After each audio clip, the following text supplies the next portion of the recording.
All right, and we are live. Hello and welcome to the Bloodstream. I hope everybody is doing well tonight. You all are in for one hell of a show, I am sure. So before I bring on my guest, Mr. Peter Atkins, a couple of quick things. We will be doing a Q&A toward the end of tonight's show after I wrap up my conversation with Peter. So if you have a question for Peter, or if you want to jump on the stream and actually ask him a question face to face, sort of, I will post that link later, or hold all your questions until later also, or feel free to send them via a super chat. Of course, super chats support the channel, and YouTube keeps a log of all the super chats, so they're easy for me to refer to when the time comes. So, but I hope everybody's doing well. Thank you, Nico. Appreciate that very generous super chat, sir. All right. Well, without further ado, I'm going to bring on my guest. He is an author and a screenwriter. He is the man behind Hellbound, Hellraiser II, Hellraiser III, Hell on Earth, Hellraiser Bloodline, The Wishmaster, and many more. He is Mr. Peter Atkins. How you doing, sir? Hey, good. Thank you. I'm doing great. Great to be here. I was kind of hypnotized by your extremely professional intro. That hypnotic, the music. Who does the music? It's a buddy of mine. His YouTube name is Jaxius, but his real name is Kevin. He's a Canadian gentleman who's a very talented. That's terrific. Talented artist. Yeah, he allows me to use all of his music, and the intro is just something I whipped together, and I put all kinds of little subliminal stuff in there. Well, I wondered because I was looking at it. Is this just a setup? Am I being hypnotized to go out and kill? Because it's very, it pulls you in. It's good. It's good stuff. I didn't put any subliminals for killing. Sure. But, you know. Well, what else would you say? Anyway, thank you so much. It's a delight to be here, and thank you for the intro. And I'm looking forward to it. Just don't run that intro backwards, because there's all kinds of it's very evil. Right. Very evil. But you know, it's a pleasure to have you on. I've been a big fan of yours for many years. Going all the way back to when I first started to actually take notice of, well, who wrote this? And, you know, right. Yeah, who did the music on this, and this director had a really interesting visual style. So right around that time, I started to pay attention to those kinds of credits. And but no, I'm instantly interested, because we all do that. I think people end up with a more than passing interest, more than a civilian's interest in movies. There is a point at which we realize, wait, people do this. Various people have made this. It's not glass behind which actors are improvising. It's a manufactured product, and people are involved. So how old were you when you had that realization? I don't remember how old I was, but it was the movie True Romance is what made me have that realization, because I said, well, that's a noticeable script. That would make you wonder. Yeah, sure. Because I was like, God, this is so, like, these characters are jumping off the screen, and the dialogue is just, I've never heard anything like that before. And of course oh my God, the Dennis Hopper scene with Christopher Walken. Walken. So that was the movie that really made. Yeah, it was great. Great. Yeah, that made me pay attention to those things. Who wrote it? Who directed it? And all but that's interesting, because of course you're infinitely younger than I am. So in other words, you hadn't seen. Well, you might have seen it. I don't know, but it wasn't Reservoir Dogs that made you go, "Huh, Tarantino." It was True Romance. You wanted to know who'd done that fabulous dialogue. It was True Romance. Yeah, I hadn't seen Reservoir Dogs until after Pulp Fiction. Yeah. And what's funny is I think at this point, I think Reservoir Dogs, if it's not my favorite Tarantino movie, it's way up there. Well, it's pretty good. Yeah, sure. Yeah. But I love talking to writers, not just screenwriters, but writers in general. I have so much respect for the craft and the craftspeople who render it. It's a craft I've dabbled in myself, and I've been a fan of yours, like I said, for years. So I'm really excited to have this time with you.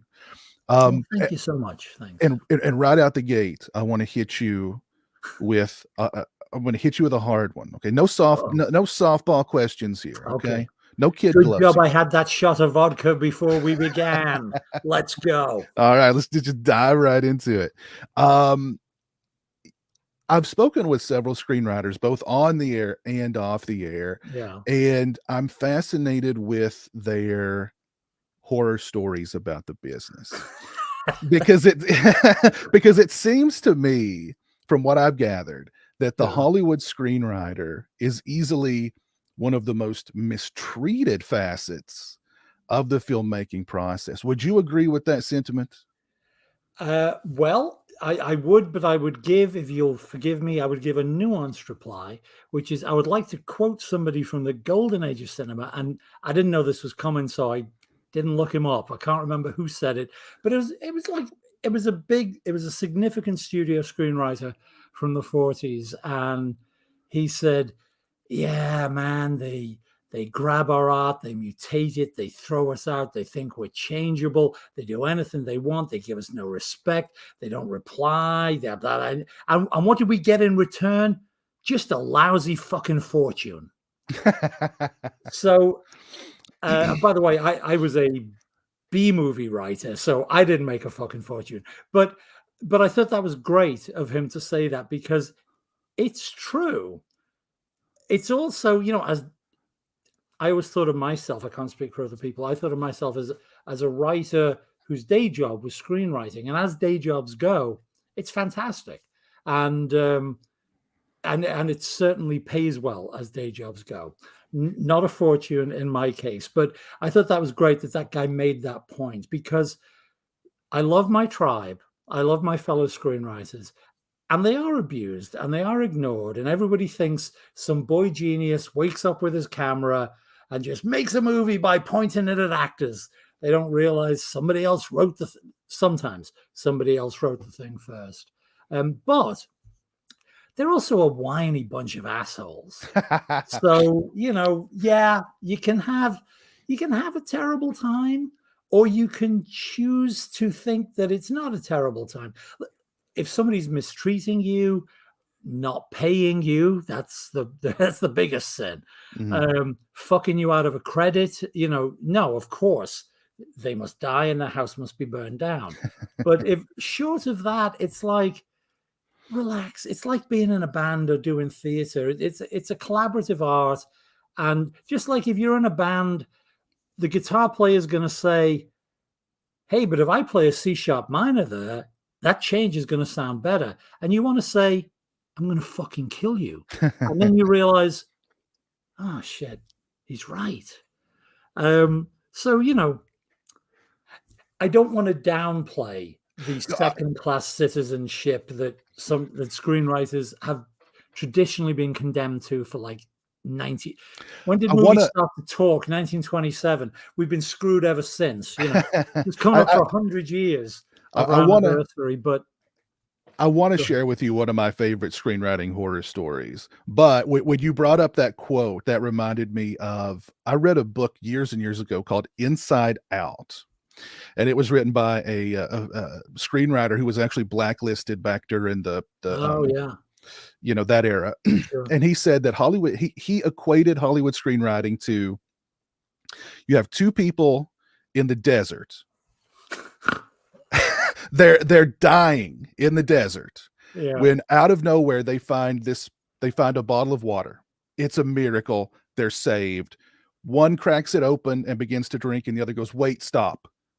Let's piss in it first." Well, So, yeah. There's all that's a great example, and I hadn't heard that one. But there's all kinds of like almost by rote jokes that screenwriters make about suits and executives and directors interfere, or actors. You mind if I improv this a little? All kinds of things. Uh, yeah, it's funny. I mean, we are Are we G-rated, R-rated? No, you just, I can say whatever the hell I want. just Thank go you. with it. Go Well, with it. because the other one is, an executive with an idea is like an 80-year-old with an erection. He doesn't care if it's a good one. He's just happy that he's got one. And they want to insert those ideas. I mean, yes, that happens, absolutely. And I had a filmmaker on, and I kind of don't want to name him or name the actor it that must be caught. good then. Well, it's screw it. I'll do it anyway. I don't care. So I had Rowdy Harrington on for one of these a long time ago, and he was talking about striking distance. Yeah. And the idea that he had for the film just sounded incredible. The original idea he had for the film. And De Niro was on board at one point, and this amazing cast was on board at one point. And then somehow Bruce Willis read it and loved it. But so they hired Bruce Willis. He's your star of your movie, big movie star, great script. How can you go wrong? Well, Bruce Willis decided he wanted to rewrite that script from page one. And because he was Bruce Willis, the studio goes, well, yeah, it's Bruce Willis. Sure. So, yeah, it did not turn out very well for Rowdy, unfortunately.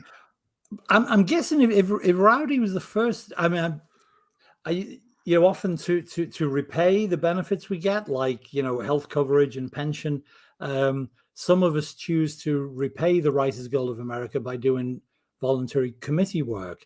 And I've been on a couple of Writers Guild committees specifically concerned with credits. I was on both the committee that decides the credits and the committee that decides we need to change the rules about how we decide the credits. And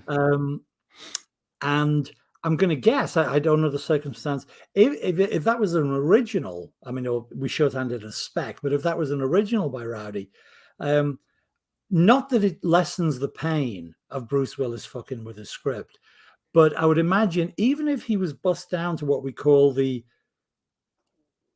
been out of the committees for a few years. I can't remember the technical phrase. The basic minimum credit, I think, is the phrase they use, which means if you write an original, no matter what happens to it, you cannot get less than a shared story by credit. Like, let's say I write a piece of shit and Quentin polishes it up and it sounds like Quentin and it's full of great Quentin lines. So Quentin would legitimately get the screenplay credit, but he would have to, actually, you know what? He wouldn't, because that fucker is not in the Writers Guild. So screw him. But in another example, that person might get the screenplay credit, but the guy who wrote the original could not be bussed down below a shared minimum credit of shared story by. So all I'm going to say is he probably made a significant amount of money from that aborted baby that Bruce Willis made him suffer through, which doesn't solve every wound or ease every pain, but it helps. A good payday helps a little bit, right? Yeah. It helps dry away those tears with $100 bills, Well, exactly. That yeah. Because I mean, I didn't really write for the big studio, so I have a little less sympathy for people who get upset because they got screwed by Paramount. It's like, hey, I only got screwed by Miramax. Well, you're one of many who got screwed by Miramax. Right. Trust me. I've had other people who've worked for Miramax on the show, and inevitably you get screwed. So sure. Yeah. And speaking of credits, it's interesting that you bring up credits, because one of my all-time favorite screenwriter horror stories. I don't know. Have you seen Wes Craven's They? It came out in like the late 90s. I have not. And you've not like missed all a thing? My generation, I'm a Wes fan, and of course, Wes was the executive producer on Wishmaster. That's a little gap in my Wes filmography. So thanks for pointing it out. I think he was producer in name only. And listen, you've not missed anything. But the thing about the screenwriter's name was Brendan Hood. Yeah. And he had written a script on spec called They about night terrors. He got an agent. Yeah, this is sounding familiar now. Yeah. He got an agent. The agent sold the script to Miramax, and he's on cloud nine. First script got an agent, it sold immediately. He's like, I'm off and running. Then the screenplay went through 25 different rewrites. At the end of the day, the only thing that remained of his script was the title, and he was the sole writer on that film. No other writer that worked on it wanted anything to do because they knew it was awful. Even fight for the residuals. Jeez. No, because they knew it was absolutely awful. And he said that he wanted to take his name off of it too, but he needed the credit to continue writing, but at the same time, the credit makes him look like the worst writer that's ever lived. Oh, well, again, you see, again, this is why screenwriters are schizophrenic, and like we all have sympathy for each other, and we're also suspicious of each other because you do get schizophrenic about it. It's like you, if the name's there, you want to say to people clearly, just because my name is the only name on it doesn't mean I'm responsible for the piece of shit you're watching. But it's like, yeah, but your name's right there as the only writer. So, but without getting too inside baseball about it, I will say that unlike the Directors Guild, who have this, this might come up later if we talk about Hellraiser Bloodline, but unlike the Directors Guild, who have the Alan Smithy credit ready and waiting, for a director who's unhappy about the way he or she has been treated, Alan Smithy is right there to take the weight of the credit off their shoulders. The Writers Guild has a slightly more tortuous route whereby you have to pre-register a specific pseudonym that you will use in certain circumstances, blah, blah, blah. And who does that? So who's the writer, do you say? Brendan Hood. Brendan Hood.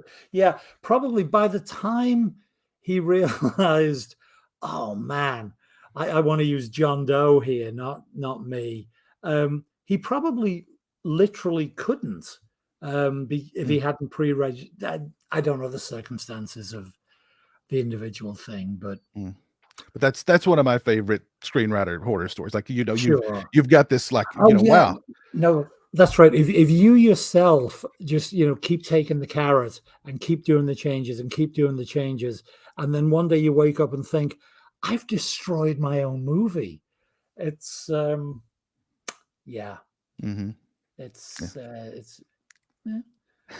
but a credit's a credit, I mean, hey, listen, I'm sort of out of the game, so I've got no skin left in the game, so I can take a sort of expansive, calm view. But yeah, no, I remember lying on a bed before I moved to LA. I remember lying on a bed in a Westwood Village hotel, saying out loud like a mantra until Tony Randall had to say, I am genuinely worried for you, Pete. Stop it. And apparently I'd been lying there for 5 minutes. I shouldn't name the executive in question, saying, for $10,000, I could have him killed. For $10,000, I could just have him killed. For $10,000, I could have him killed. So, yeah, you do get mad when things are happening. But anyway, I'm sorry. No. Oh, geez. Well, just to be clear, I did not have the man in question killed. I wouldn't know who to call to have him killed, and I didn't have $10,000 in my back pocket. So, Well, look, I like I was going to say, I've got a screenwriter credit on a movie that I'm not very proud of myself. So credit, brother.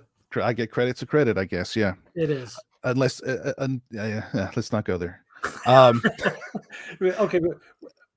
When we go off air and say our goodbyes, you can tell me what it is so I can look it up.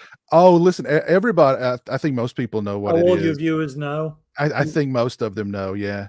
But it was the classic thing where, I wrote just a straightforward ABC slasher movie, and they decided they wanted to try and make it more complicated, and the killer motive. They wanted to elevate it. They elevate it. I fucking hate those people. So the killer's motivation would not fly at all today. So as far as the whole thing would be canceled today. It wasn't my motivation. It wasn't Yeah, how I wrote it. It's how the other guy wrote it. So, right. but yeah, it's credit to Well, credit, yeah. I Well, guess. eventually everybody lives long enough to look at things they did a while back and think, huh, I guess mores have changed. Would I do that way now? Hmm. So yeah, that happens to everybody, and it's good that the culture moves and we adapt. We don't want to be lynch mobbed by people who take it too far, but Exactly. it's like I'm genuinely thinking of putting a trigger warning on a novelette that I'm going to reprint in my next collection because I didn't blink in 19 I think I wrote it in 1985. It was published in 1992, and I read it, as I was putting the collection together, and I thought, oh yeah, wait, this is the kind of thing you meant to warn people about now. So I might well do that, but you don't want to spoil it, right? Right, right. Yeah. Right. Yeah, Yeah. That's it's true. I Well, let's but somebody very smart said to me, a younger guy who is possibly more in touch with with the way people's feelings are. And but this made perfect sense to me. He said, "Of course, you never need a trigger warning for something. You can be as violent and as horrendous and as gross as you like in an extremely unlikely situation. mm, In other words, if you are being ripped apart by Cenobites, nobody needs a trigger warning. It's like that hasn't happened to anybody. So it's not going to trigger an unpleasant memory.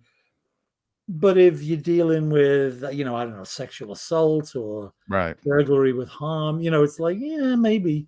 So that's going to be my mantra. It's like the more unlikely it is, the less it needs a trigger warning. There So you go. There you go. You mentioned music a little bit earlier.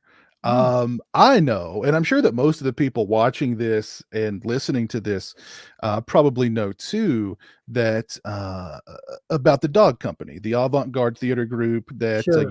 you were a part of with Clive Barker and Doug Bradley and a Yep. bunch of other Liverpoolians. Is that Liverpoolians? It's actually Liverpool. It's very good. It should be Liverpoolians. It makes perfect sense. For whatever reason, lost in dim medieval times, it is actually Liverpudlians. Liverpudlians. Interesting. Yeah. Yeah. Okay. So Paul McCartney is a Liverpudlian. John Lennon was a Liverpudlian. The only one that's weirder is our rival northern town, Manchester. They are not Manchesterians, they are Mancunians. So that's really whack, right? That is, So yeah. Oasis, the Gallagher brothers, they're Mancunians. Or as we like to say, fucking Manx. I 'Cause thought you were going to say wankers. well, that's a more generalized. But Liverpool and Manchester have both a soccer rivalry and a music rivalry. And now that I live in the States, it's insane to me. They're 29 miles apart. Like in Southern California, that's the same fucking city. But it's a world of difference in Northwest England. There's Liverpool, there's Manchester, and I got a lot of Manc friends. And the city's great. It's got a lot of great bands, great cinema stuff, bookstores. But yeah, it's sort of bred in the bone that we are Not, meant we're not meant to supposed to get dislike along. them. Mhm. But yeah, Yeah, uh, sorry, I of totally course. sidetracked you there. Oh, Go no, ahead. no, no, no, no. Of course, the Dog Company, it was pre-fame, of course, Clive Barker. It, Oh, it, pre-fame, we played to audiences of 4 for the most part. I mean, yeah, seriously, it was. it is that part of the reason why you eventually left the Dog Company and went back to music? Um, it actually no, the not reaching a large audience. Good God, man, I'm not that shallow. No, it actually wasn't one of the reasons because my bands played to audiences of 4 as well. So Oh, okay. it was. I um, just figured maybe music was something you loved a little bit more, and you were like, "This theater thing's not gonna happen. Let me go back and focus on music." Yes, that. Yeah, I think so. I loved my time with the Dog Company. I met Clive and Doug in 1974 as a result of being in a band with the brother of another member of Clive's. Well, it wasn't quite a theatre company yet. We're all kids, I mean, I was 17. Clive is 3 years older than me, so he was 20.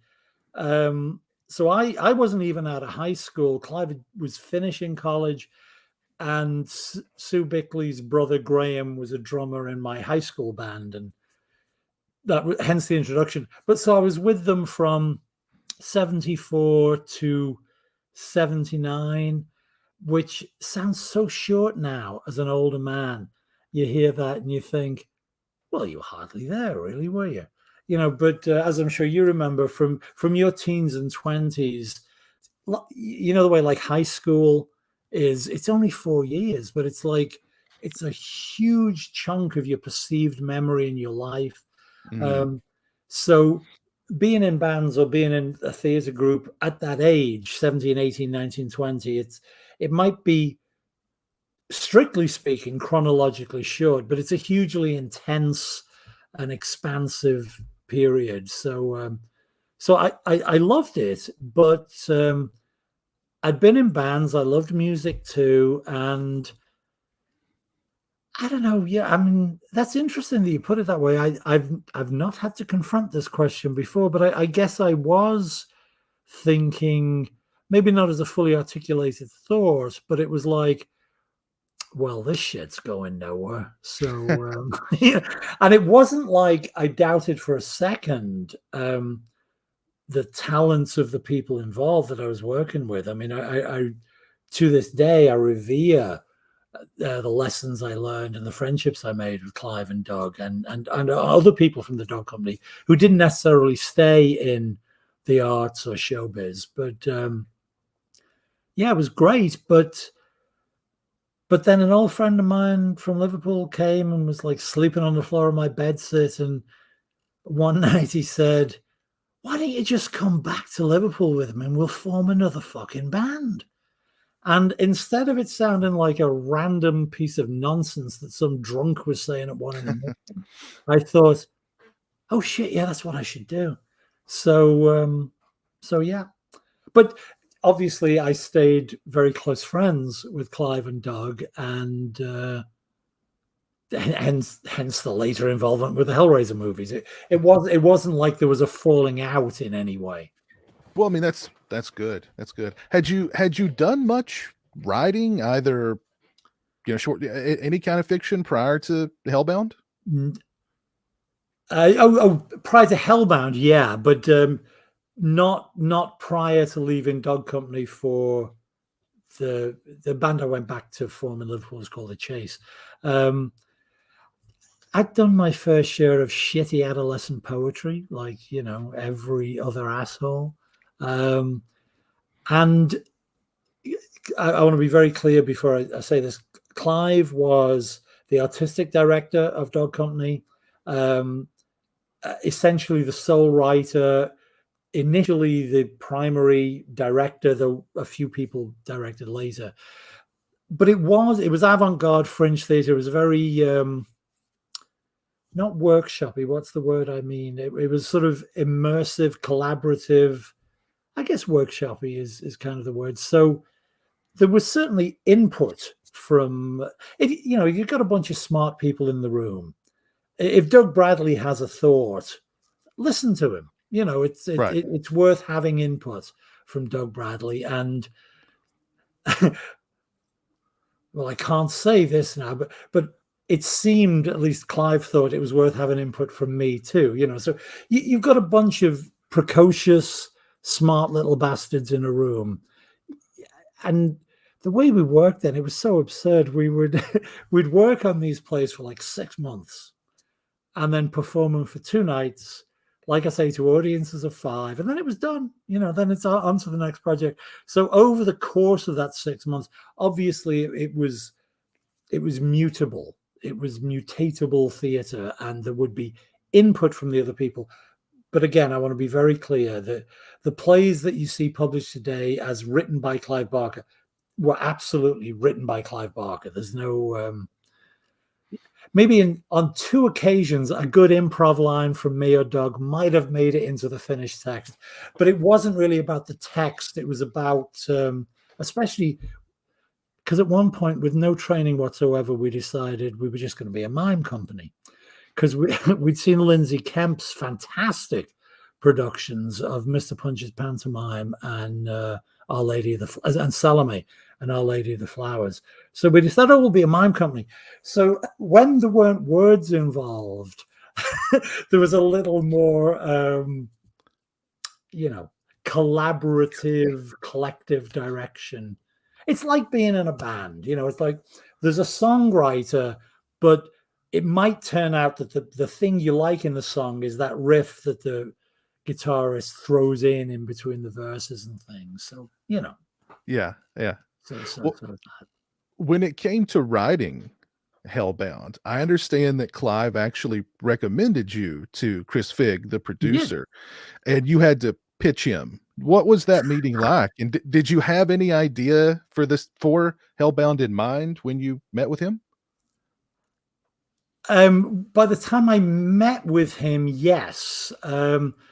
What actually happened was, again, just let me do a caveat for 1 second, sir. Sure. Which is, I know some people will be listening who have heard me interviewed on podcasts and things, so I apologize for some repeats in the stories. I try and make them fresh each time, but inevitably, it's like what happened. So, right. But I'll make it quick. Before I met Chris, what happened was that this is literally true. Clive called me and said, have you ever written a screenplay? I had started writing fiction. We can fill that gap in later if you like, though it's unimportant.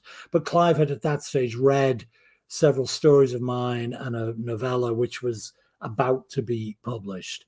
And he called me and said, have you ever written a screenplay? And I said, no.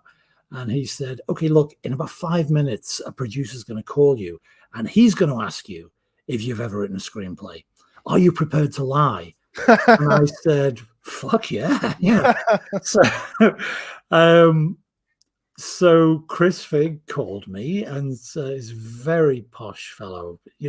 I know we all sound the same to you guys, but anybody in England hears Chris Figg's voice and he knows he's dealing with Prince Charles, and he hears my voice and he thinks, lock the windows, keep all your wallet. But Chris called me and said, hello, Chris Figg, blah, blah, blah. Have you ever written a screenplay?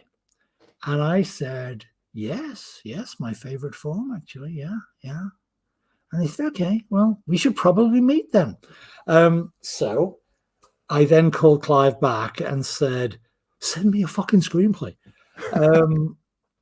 But here's the thing. I mean, I tell that joke many times, and I don't mean to tell it at Chris's expense, like, oh, Clive and I put one over on Chris.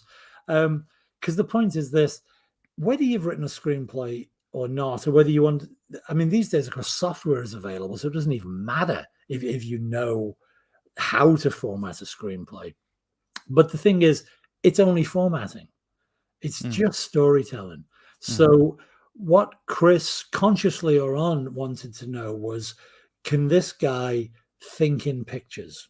Because that's the primary difference between prose fiction and screenwriting, which is, again, I apologize for the repeats if people have seen me harp on this before. Your ultimate audience, if you're a screenwriter, is not going to read your work. They are going to see and hear your work. I mean, people will read it, obviously, cast, crew, executives, but it's about seeing and hearing. So what Chris wants to, well, what any producer who knows what they're doing wants to know is, does this guy see in pictures? Can you tell a story? I'm simplifying for clarity, because obviously there's subtleties in both prose and screenplays that contradict this. But for the most part, it's you have to be clear about what the hell is happening in that frame. Where are we looking? What's happening? What are they saying? What's happening next? There is no interior monologue in screenplays, which is a lie, of course. That's why the voiceover exists, to shoehorn interior monologue in to a form that doesn't. I'm babbling, but the point about Chris is he was and is, because his other discovery 10, 15 years after Clive was Neil Marshall, Chris produced Dog Soldiers many years after Hellraiser and Hellbound. And the thing about Chris is that he is a very smart guy and a very enthusiastic guy. And I think anybody in the business of actually making collaborative art, that's what counts. Smartness and enthusiasm and energy. And he's smart, he's enthusiastic, and he responds to that in others. So somehow I fooled him into thinking I was smart and enthusiastic, because I like to chat, so we sat in a room and we got on very well. But by the time we had a physical meeting, I had prepared a treatment for Hellbound. So if I'd really fucked it up, there wouldn't have been a physical meeting. I doubt I would even have got a goodbye phone call, But by the time we met, yes, he'd read a treatment. And so I understand that you and Clive actually got together to kick around some ideas for Hellbound. Oh, yeah, sure, yes, absolutely. And you kicked them around over a bottle of whiskey. And I can imagine that once the whiskey got flowing, you two came up with some real. Well, we came up with a lot of the crazy shit that remains in the movie. It didn't. I mean, it mutated, and Clive was busy. Theoretically, he was going to make a Harry D'Amour movie, not the Harry D'Amour movie that's based on the Last Illusion story that became Lord of Illusions. He'd written a spec Harry D'Amour story, so he wasn't. Well, of course, he was involved. He was a producer. What am I saying? But yeah, so it mutated somewhat in the absence of Clive through pre-production. But yeah, of course, what we came up with that night over that now legendary bottle of whiskey. Truth is, I'm not even sure it was whiskey. It might have been vodka. I don't know, because we were drunk. But yeah, it was pretty much. What was great was that, first of all, it was lovely that he thought of his old pal and invited me back to the circus, because we hadn't. What had it been? 6 or 7 years since we'd worked together in theatre. Well, yeah, 5 or 6 years since we'd worked together in theatre. But as I say, we stayed in touch. So what was I saying? Oh yeah, so it was like a flashback to Dog Company. We'd because in the same way, as I say, we would sit around thinking about, well, what's this play going to be? What are we going to do? But of course, this was a sequel to the movie Clive had written and directed. So it wasn't like we were starting from scratch. But again, if you're in bands with people or you've been in any form of collaborative, there's a sort of shorthand, especially for old friends. We'd known each other. Again, it doesn't sound that long now, but when you're young, it's a long time. We'd known each other 11 or 12 years by then. So you just sort of, you click into the rhythm. And although there were inevitably changes along the way, particularly when Tony Randall came on, because, I want to acknowledge he had significant input into the movie he was to direct. But essentially, we came up with what is the story of Hellbound that night. Yeah. And then I was still living in Liverpool at that point. I went back to Liverpool. Fortunately, I had not been so drunk that I'd forgotten what we talked about the night before. And so I, typed it up. I wrote what I didn't know was called a treatment until Clive said, you probably need to write a treatment for Chris. And I said, yeah, I'll do that. Treatment. which as I'm sure you and most of the viewers know, is anywhere between a 5 and 15 page synopsis. Like, you tell the story in the shittiest way possible. Any writer worth their salt hates treatments because it's purely mechanical, purely plot, no flavor, no seasoning, no spice. This happens, then this scene. You try and make it as interesting as you can, but I shouldn't speak for everybody. For me, at least, it's the dullest part of the process because it's the most mechanical and the least creative. It's like giving a great violinist a score and saying, just play the notes.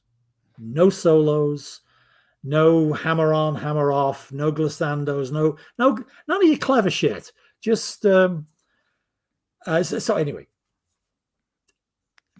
I am so slow with these stories. I apologize. No, that's fine. No, I wrote a 10-page treatment, sent it to Chris Figg, and yet again we got away with it.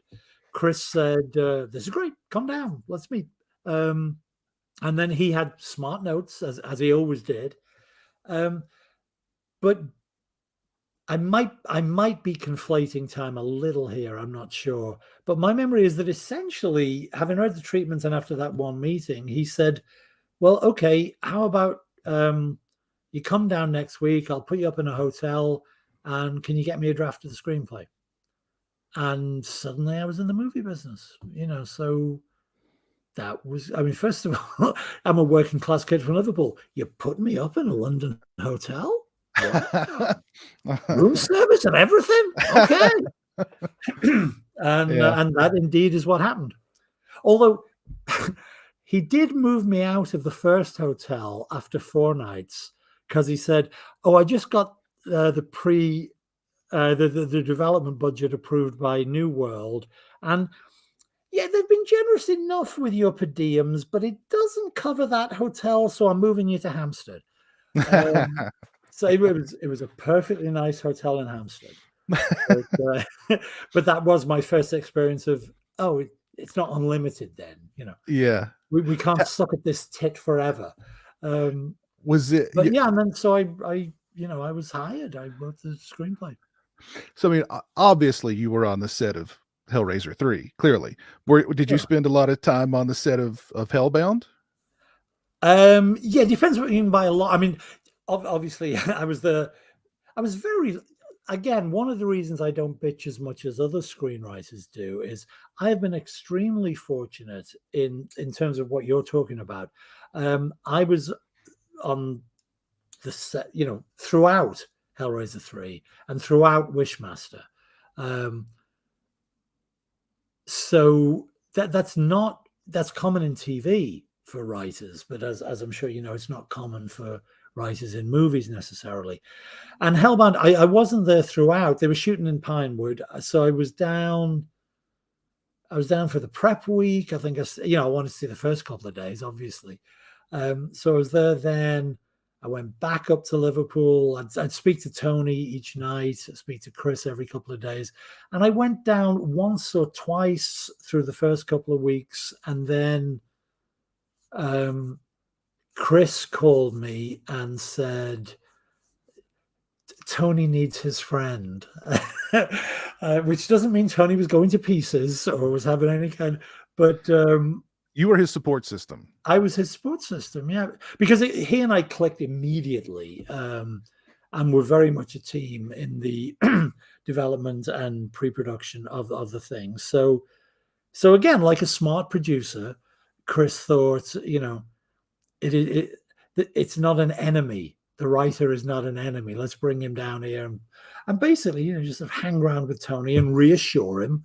That was like, no, this made sense when we thought it up. Do it. Get the shot. Was it surreal? Was it surreal to see characters that you'd written? Like, oh, well, there's, yeah. Was it surreal to see what you'd written in the flesh, so to speak? Yeah. Okay. Well, especially because I'd known Doug since 1974, but now he's Pinhead. So that was its own kind of weird because of our mutual history.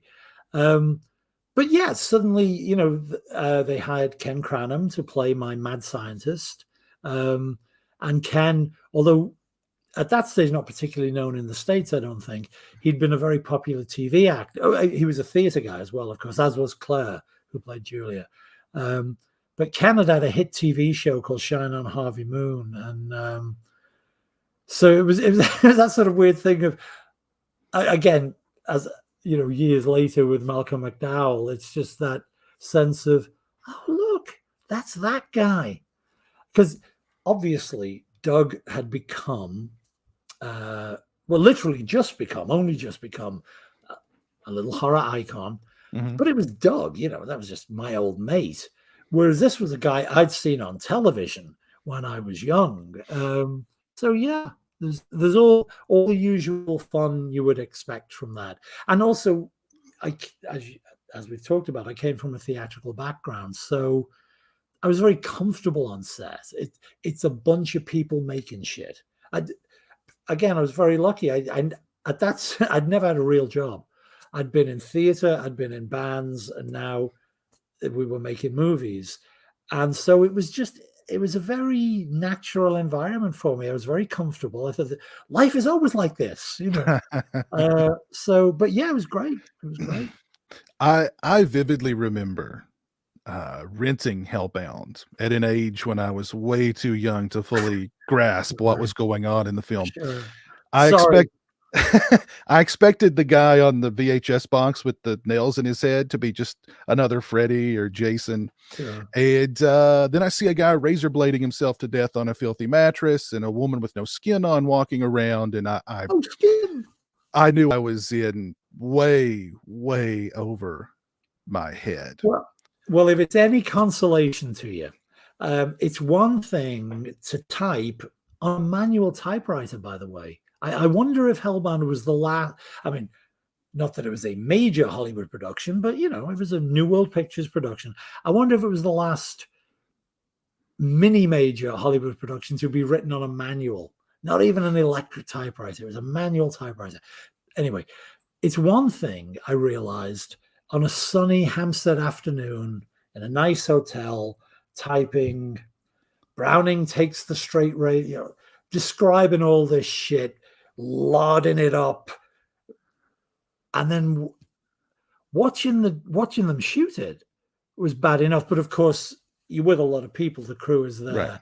Watching the dailies the next morning at 7:30 at Pinewood Studios, without music, without sound effects, just watching coverage upon coverage upon coverage of a very convincing knife slash. It was like, oh, that's fucking horrible. So yeah, it got me too. And I realized that it's all big talk when you're on the typewriter, but great performance by Oliver. Fabulous effects by Image Animation.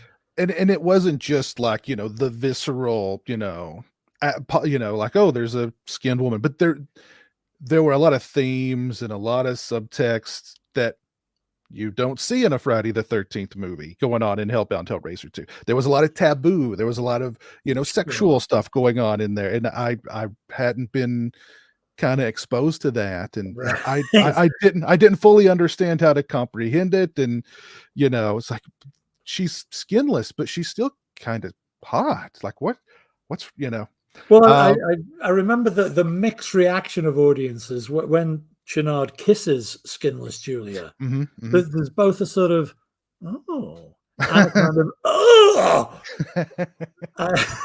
And when you hear that reaction live when the movie was new on its first release, it was like, oh, I guess we did something interesting, Did something, yeah. Yeah. So yeah.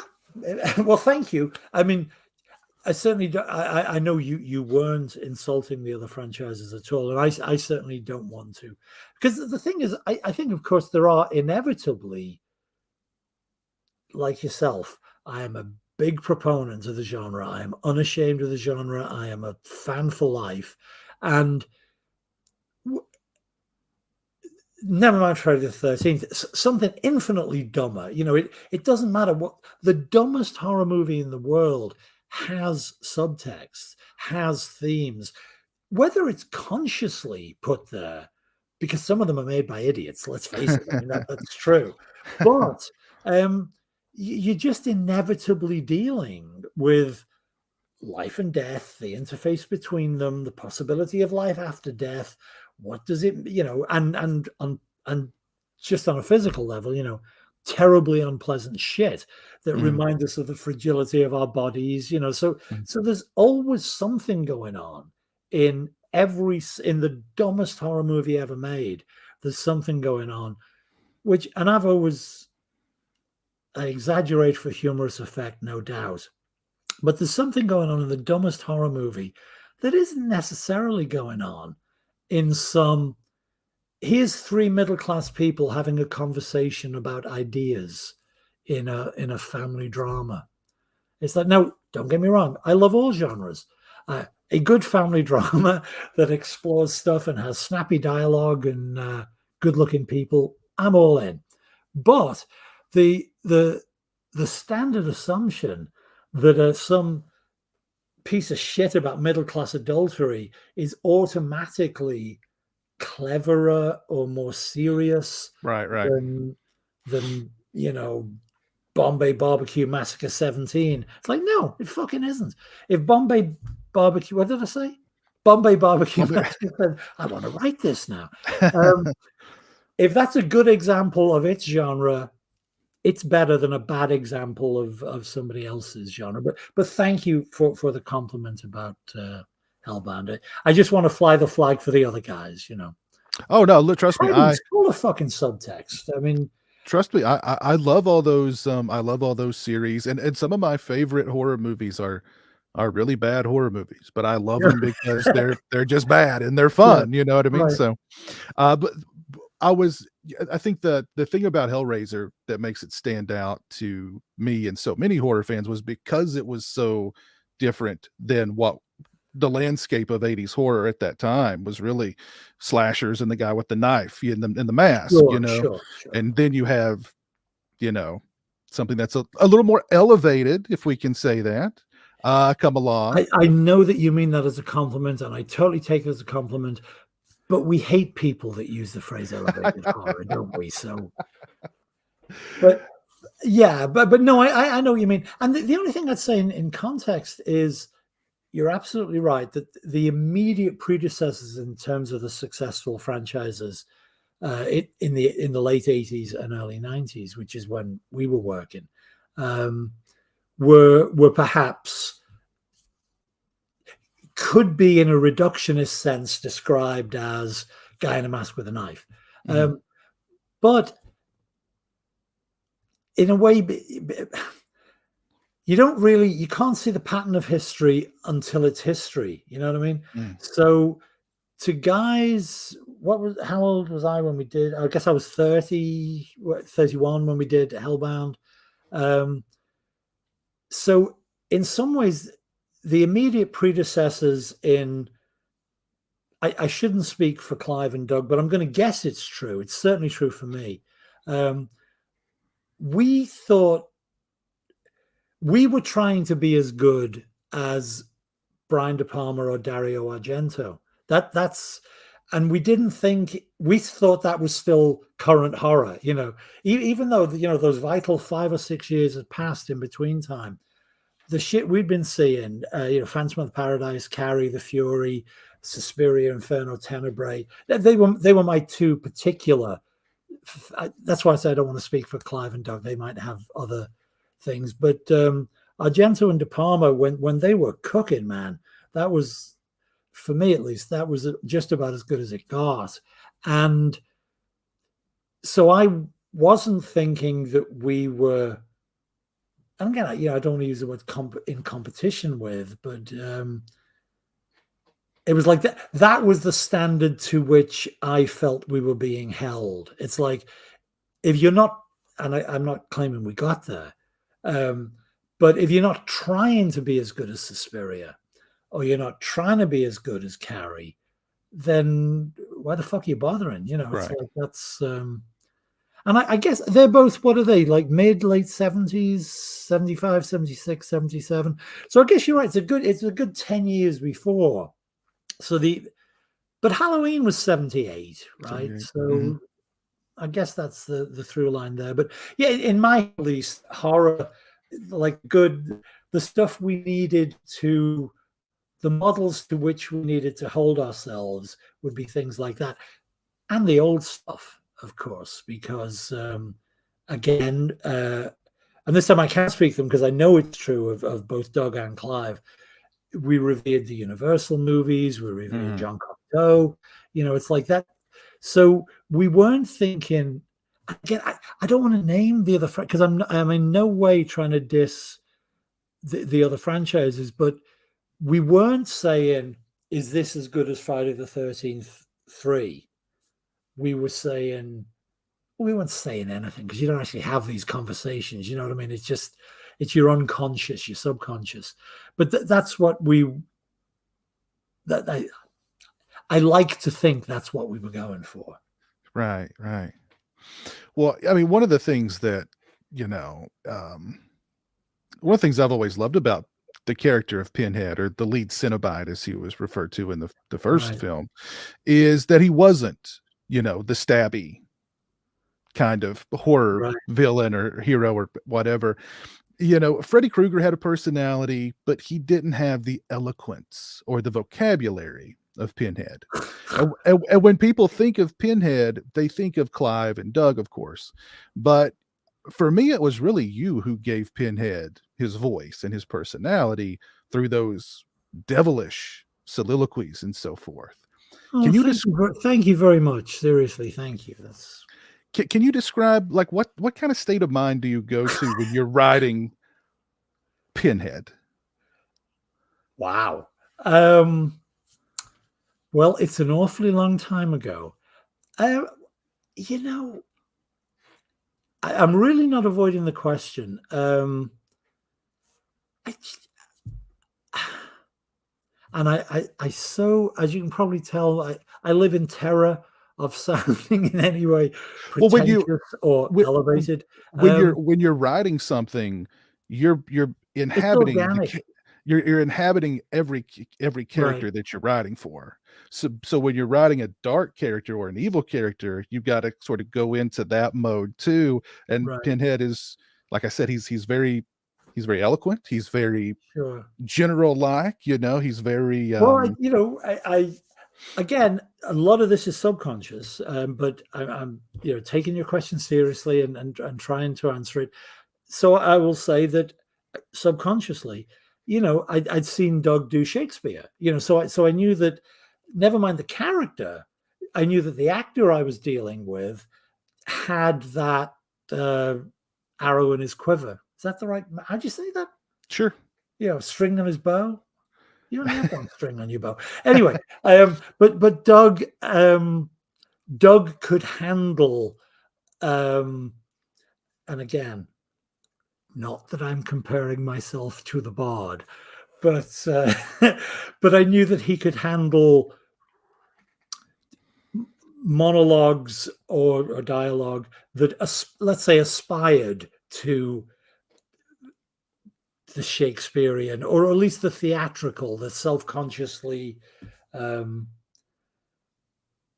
so I don't know. I just it's genuinely it is an organic process. It just it's very, very kind of you to mention some of the lines I wrote for Pinhead, which I do see him popping up on T-shirts, and sometimes they're credited to Clive, and it's like, no, that one's my line. But it's not like Clive hadn't established the pattern in the first one. Now, admittedly, Pinhead's a little terser in the first movie. Clive probably had a better instinct than me. Like, let's not let Doug get too long-winded. Right, right. Let's keep it tight. And there are some fantastic, iconic lines for Pinhead in the first movie. But I didn't. I felt I was just expanding on the sense you got from the presence of the lead Cenobite in the first movie and his tone. And I don't know, maybe it's I guess if you put me on the spot, because I so don't want to Clive created Hellraiser. Hellraiser is a horror icon, and everything that came after it follows from that initial creation. So I want to be clear that I'm not overclaiming, but I guess I probably added. I'd say if this isn't if this doesn't sound too trivial, I added the tease to Pinhead when he and the female Cenobite, shout out to Barbie, when he and the female Cenobite verbally fence with Kirsty, there's a kind of weird little sexual undertone to it, but it's primarily, are you teasing us? I think she's teasing us. Mm-hmm.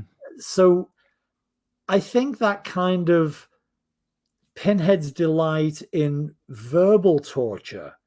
Maybe I was just too squeamish to write as much physical torture as Clive had done.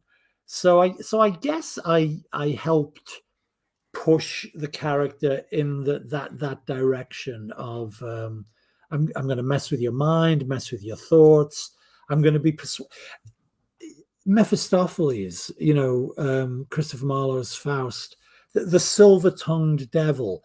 Mm. Again, I'm analyzing this 30 years after the event, not having thought this consciously at the time, but prompted by your question, it seems that's probably the little tick, the little thing that clicked over in my head, the silver-tongued devil, the seducer. You've also got to remember, I'm such a classic horror nerd, and one of my favorite characters was Dr. Pretorius from Bride of Frankenstein, who has this, it can be dismissed as camp or kitsch. It's pretty camp, but it's very arch. It's a sort of arch comedy of manners. His interactions with the Karloff monster. I thought I was alone. Will you have a cigar? They're my only vice. Now, obviously, that's a little more Noel Cowardy than Pinhead got. But I guess what I'm saying is, in the stew that's all our brains, we've all got this pool from which we draw when we make things, whether it's music, books, films, plays, whatever, drawings. But I'm going to guess that there was, Dr. Pretorius was hanging out in my head. Dracula was hanging out in my head because he too is, at least in the Stoker, is a very articulate monster. Mm-hmm. So probably that. So I just, I don't know. Thank you for the question. It's made me think about it. Didn't think about it at the time. Just fucking wrote it. But no, I really mean it. I mean, I think a lot of my favorite Pinhead lines are yours, and like you said, I see the, do I look like someone who cares what God thinks? And it's everybody quotes that one. Clive Barker. It's like it's got Clive Barker's name under it. It's like, no, it's yeah, that one was mine. That one was mine. Yeah. But we have such sights to show you. Is pure Clive. That's no Clive. tears, please. It's a waste of good suffering. Pure Clive. Mm-hmm. Mm-hmm. Your suffering will be legendary even in hell. That one's mine. That's a good one. That's a good one. But yeah, and also, as both Clive and I have said on many occasions, he or I, or the people that came after me, I haven't seen those movies, by the way, so I don't know. But he or I can write as much piss elegant Shakespearean Noel Cowardy dialogue for our little black pope of hell to say, if you don't have an actor who can sell it, right, you're screwed. So and that's why we were so lucky getting people like Ken Cranham and Claire Higgins for Chenard and Julia, because they can do that. Yeah, they have acting chops, and you can present them with what could frankly be ludicrous dialogue, but they will sell that stuff. And this is no disrespect to Ashley, to Tiffany, to Imogen, to Bill Hope, who played Kyle, to the various other people in the movie, but they were playing human characters with a natural sympathy. Obviously Imogen didn't have any lines until the famous "oh shit" moment when her voice came back. But Ashley and Bill and the other people in the cast, they're playing people for whom we have literally a sympathy. They are fellow human characters speaking in what I hope is a reasonable simulacrum of human speech. But if you hand in the big pontifical monologues to people, that can be more of a challenge, and that's what can flop. So, thank God we had Doug to deliver his stuff, and Claire to deliver her stuff, and Ken to deliver his. Sorry, I'm rambling. I forgot what the question was. Well, no. That's, so much of it, it's the words you wrote, but it's also how somebody like Doug Bradley can perform those words. And if you give that to the wrong actor, it just or sometimes I'm not going to name any names from my 20 years in the Hollywood trenches. Sometimes it's not even the actor. If it's a shitty director who doesn't know how to work with actors, it can also fall flat. So all I'm saying is, thank you very much for the compliment. I take the compliment, but it's really threading a needle, because it's like, yeah, you can write a good line, but if a bad actor delivers it badly, or a bad director doesn't say, let's do one more, I think what that means is, so you're very reliant on your collaborators, and it's particularly weird for screenwriters, because although, as I say, I was very lucky in the sense that I was nearly always there, at least for most of the movies, but that often isn't the case. So unlike TV writers, or certainly unlike novelists, and unlike theater writers, you're relying on collaborators with whom you're not really going to be collaborating in real time. I was lucky. I was there. An actor could say to me, I don't know what the hell this means.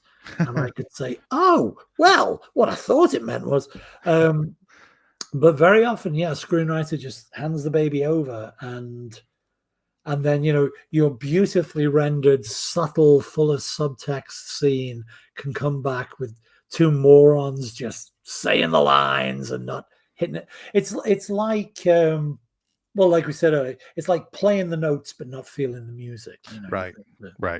Exactly. Hellraiser 3 Hell on Earth is kind of a turning point in the series. It seems like the producers of the film, Transatlantic, which was the company that rose from the ashes of New World, maybe wanted a more commercial movie, and then Miramax Dimension got involved, and they had their own list of demands. I understand that Tony Randall was originally on board to direct Hellraiser 3, but the producers felt that his vision was, quote unquote, too bleak. It's a vision that you and he co-authored. What was that original vision for Hellraiser 3? It was pretty much the movie you got.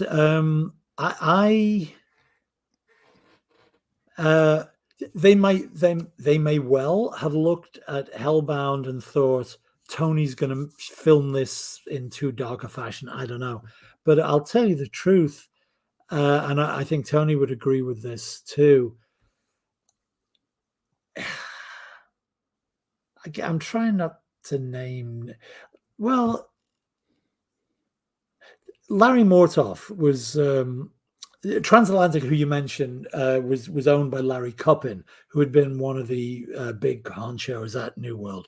And he'd formed this smaller company, Transatlantic, and part of his share of the spoils of New World was the Hellraiser franchise. So Larry Cuppin was the big guy, But his hands-on producer that he brought in was a guy he'd known from before, called Larry Mortoff. Larry and I got on great. And years later, I would work with him again. But in retrospect, and it didn't take us too long to come to this conclusion, Larry has a habit of a power move, which is to remove a director shortly before production begins, so that somebody comes in at short notice and inevitably has a little less big picture grasp, can put less of a possessory stamp on the thing. The reason I can say this with some authority about Larry is that he did that with Tony. It was literally, I think, 2.5 weeks before we went into pre-production in North Carolina. Tony had been right there through development with me. And we thought, we were the team, we were the guys. We'd done Hellbound, this writer-director combo. We're Stan and Jack, Lee and Kirby, Lennon and McCartney. We're going to do this thing. And then I got a call from Tony. He said, "Hey, they fired me today." And it was about, I might be exaggerating, but 2 or 3 weeks before production. And they then hired at very short notice Tony Hickox, another Englishman, with whom I had many people in common, but he and I had never met. And 20 years later, this is a long story. I won't give you the whole background. There was going to be another movie, which ended up getting made, but it's a piece of shit. But that was a movie that Tony Hickox and I had literally written together. I mean, it was even more than Lee and Kirby, where it was writer and director. Tony Hickox and I had co-written a script. And Larry Mortoff, oh my God, The Lost Dream. It was going to be a Richard Donner production at one point. It was set up at Warner's, and we thought, this is it, the big leagues. But it didn't happen. But a few years later, it went through various options. Anyway, it ended up in Larry Mortoff's hands, and Tony Hickox, not Randall, was, of course, going to direct it. And then literally the same scenario.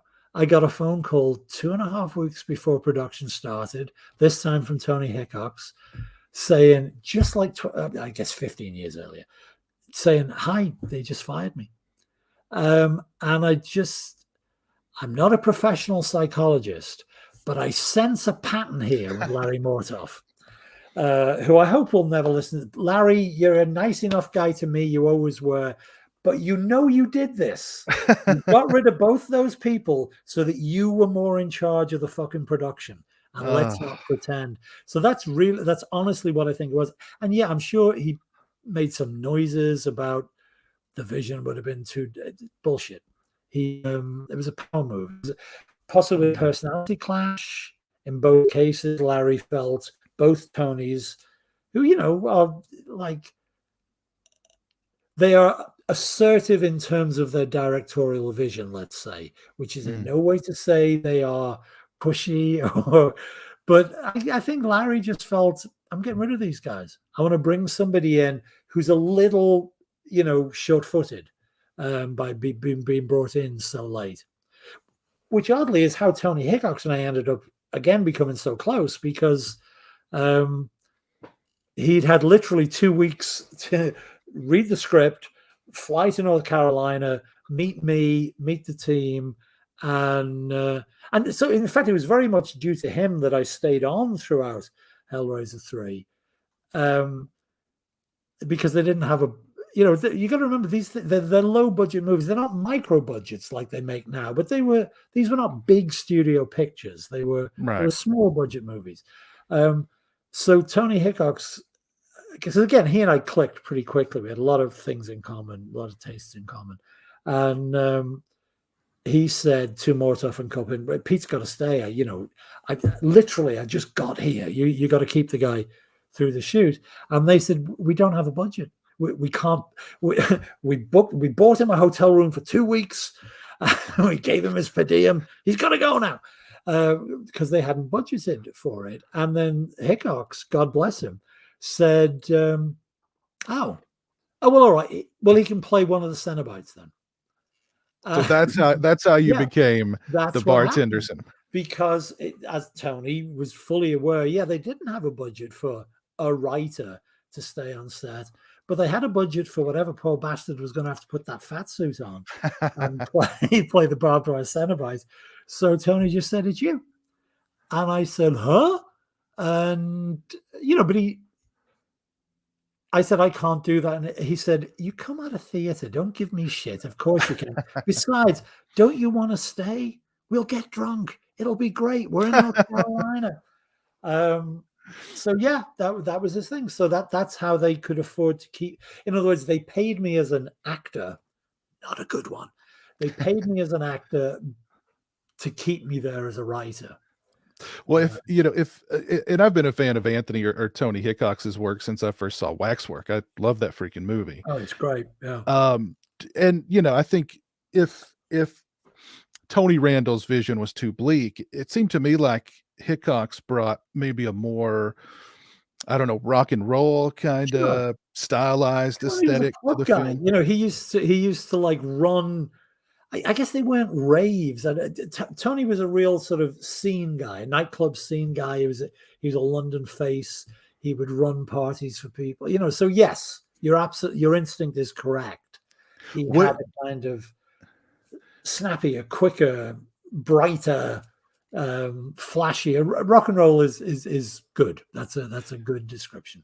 And I know you're friends with both Tony Randall Sure. and Tony Hickox. So this may They, be however, are not friends. Oh, no, okay. I'm kidding. Okay. This may be a difficult question, Yeah. but do you think the film would have been better had Tony Randall directed it? Now, let's ask yourself this: do you really think I'm going to answer that? You know what? I'll give you obviously the get out clause answer, but which is also true. What everybody would say, it would have been a different movie. But I would like to. I'm not suggesting for a second you're implying anything bad about Tony Hickox, but I would say it would be a different kind of good. I think Tony H made a good Tony Hickox movie, and I think Tony R would have made a good Tony Randall movie.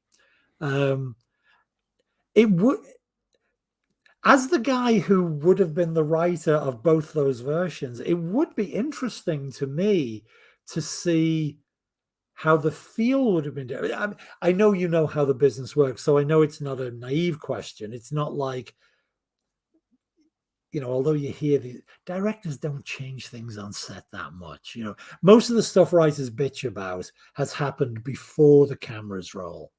Because it's a business, it's a profession. Time is money, and it's like you can't stop the production because the director has a hot idea. I mean, of course, on the fly they can think, "What about a shot where?" But for the most part, they're shooting the movie that was the greenlit draft, the final production draft. So it's very interesting to think at that stage. So where would the differences come in? And they would be, I think, in differences in terms of tone, color, mode. In other words, all phrases we would borrow from art or music to. Yeah, but then if they've made it with the same crew, you've then got an infinite variety of things here. Because, for instance, Hellraiser, the original Hellraiser, and Hellbound, as I'm sure you know, was shot by the great Robin Vidgeon, and a lot of the look of Hellraiser and Hellbound. There was this weird thing for people to understand that, of course, a director is in charge of the movie, but the director of photography, the DP, really has a lot of input into the look and flavor, not necessarily the composition, but and Hellraiser 3 was shot by the equally great Jerry Lively, who later was brought on to try and salvage Hellraiser 4, but that's another story. And Jerry's great and Robin's great. I haven't seen Tony Randall work with Jerry Lively, and I haven't seen Tony Hickox work with Robin Vigeon. So you've already got 4 possible things there, so it's not just a question. I don't know. It would have had a different feel. I think I want to be very careful about the words I use because they are both friends of mine. So I don't want to use any words that can be misinterpreted. But I think it would have been, there's a certain somberness that Tony Randall can bring and might have brought to the movie, which might have replaced a kind of again, I want a good word, not a bad word. Flair, pizzazz, energy, maybe. Not that either of them aren't capable of doing those. You know what I'm saying? Yeah. The thing with Hellraiser 3 is I love the movie, but there are a lot of fans out there who are like, well, it's a little too MTV for me. Well, yeah, it's of its time, that's for sure. Yeah. And I guess they think that, if Tony Randall had done it, it would have been more in line with Hellbound. Darker, less flashy, just, yes, like you were saying. But I love the film the way it is. Again, there's some great Pinhead lines in it. I love the stuff with him in the Pillar of Souls. Like you said, the silver-tongued devil tempting JP, like, just kick her butt or what tempts him and then betrays him with the just kick his body over here. Look closer. Okay, thank you. And then, does his thing. But there's some great Pinhead lines in Hellbound. So, and of course, the Motorhead song. Sure. How can you not love Hellraiser 3? Yeah. Well, yeah, I mean, I'm sure most people who are interested in your show probably know their trivia anyway. But the interesting thing about the Motorhead came on, they'd written the song before. They co-wrote it with Ozzy. Ozzy Osbourne, I'm sure you know that. So it was a pre-existing song. It wasn't written for the movie, although they had Hellraiser in mind. I gather they had Hellraiser in mind when they wrote it.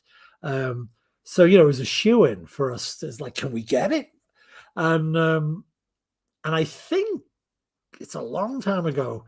I think Motorhead's version was recorded for the movie. Ozzy had recorded it first, I believe. There's a lot of your hard rock fans might be just rolling their eyes at this point. Well, there's a version of the song with Ozzy in it, singing with Lemmy, and then there's the version that it's just Lemmy that they made like the music video for that had Pinhead in it, and you know what I mean. So yeah. Yes, thank you for getting me back on track. That's what I was going to say, because so we had the song that was done long before Clive came back on board, because when Miramax picked the movie up for distribution, they wanted to be, and very wisely, they wanted to be able to say Clive Barker presents, even though, because he could never come to terms with Larry Coppin, they could never make a deal. Clive had not been involved with the movie at all through. There'd been other versions that he and I had worked on. That's a story for another day. But he hadn't been involved with the development of this script and the shooting of the movie. But the Miramax picked it up for production and said, we want to be able to say Clive Barker presents. So they paid him some money. And he came on, as a sort of executive producer during post-production while Tony was cutting the movie. And then, although we already had the Motorhead song, Clive directed the video, the promo video, the MTV video. So, of course, that is the last time that Clive directed Doug as Pinhead. So so that's a real little for true Hellraiser nerds. Yeah. That's an interesting thing to think. This is he plays. I'm sure you remember. He plays cards with Lemmy. Pinhead plays Yeah. cards with Lemmy, Yeah. and that's Clive directed that. So that was that's the Wow. last time Pinhead was directed by Clive. Wow, that's interesting. Yeah. Yeah. Geez, I never thought about that, but yeah, you're right I don't on. think I did until a couple of years ago. It came up in conversation, and I thought, oh yeah. Well, we were talking earlier about how, I came to that point after True Romance where I started to pay attention to writers' I'm names and sure. stuff. Well, at this point, I'd been paying attention to your name, Don't do that. and Sorry, I just thought it was getting dark, and it's worse. Carry on. I'm so sorry. well, I started paying attention to your name, and I knew that you'd written Hellbound, and now you've written Hell on Earth, and I remember thinking, well, years later, I saw like, well, wait a minute, Peter Atkins was also he played Rich the barman. Wait a minute. I've got to go back and see what this guy looks like, because in my mind, my vision of Peter Atkins was like, this has to be a guy, leather-clad guy with a mohawk, multiple piercings, probably. You were thinking of Pete Burns, not Peter. Things carved into his flesh, engravings carved directly into his flesh. And then like I went back and I saw the barman and I said, wait a minute, this guy looks too normal. This must be a different Peter Atkins. It's right? acting, dear. It's acting. I was playing normal. But yeah, to kind of continue that story where we started with, where I was like, okay, so that's the guy who's writing these movies. Cool. All right. He looks just like a normal guy. Normal enough. Yeah, looks normal enough. I can't remember if I might have told, certainly not on camera, but when you and I had the little test a couple of weeks ago to make sure I could work with the technology, did we talk about that then, or when you thought Tony Randall was going to look? Yes, because you told me that, and for the viewers, what he's just said is basically what Tony Randall thought, because he had read. I guess I'd written two drafts or three drafts of Hellbound before Tony came out to London to work with me, and he too assumed that what kind of weird goth punk piercing freak lunatic would write this shit. And from my point of view, what I heard from Chris Figg was a former executive at New World is going to direct the movie. So I too went in with a prejudice, which was some fucking suit. You're going to let them direct this movie? An executive.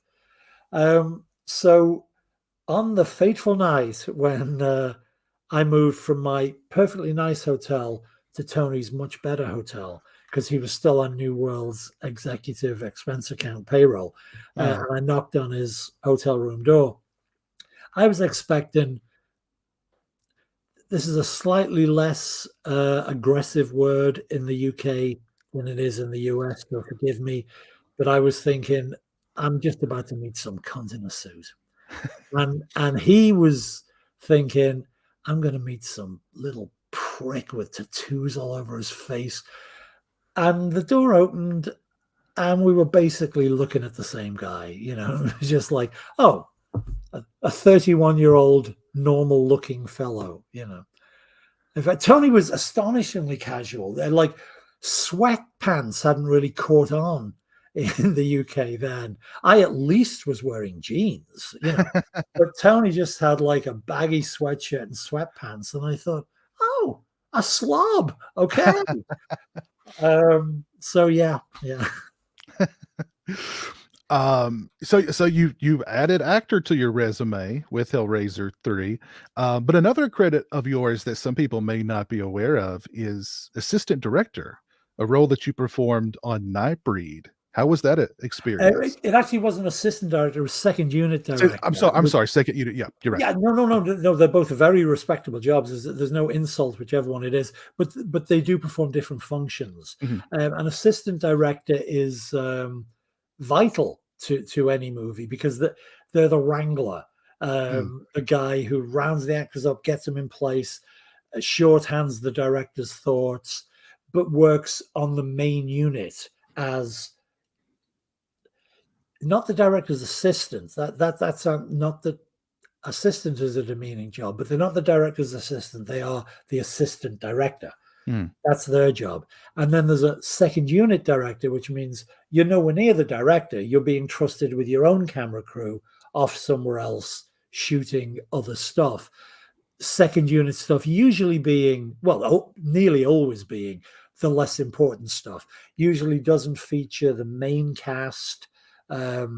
It's pickup scenes, it's crowd scenes, it's effect scenes. So I was not an assistant director. I was a second unit director.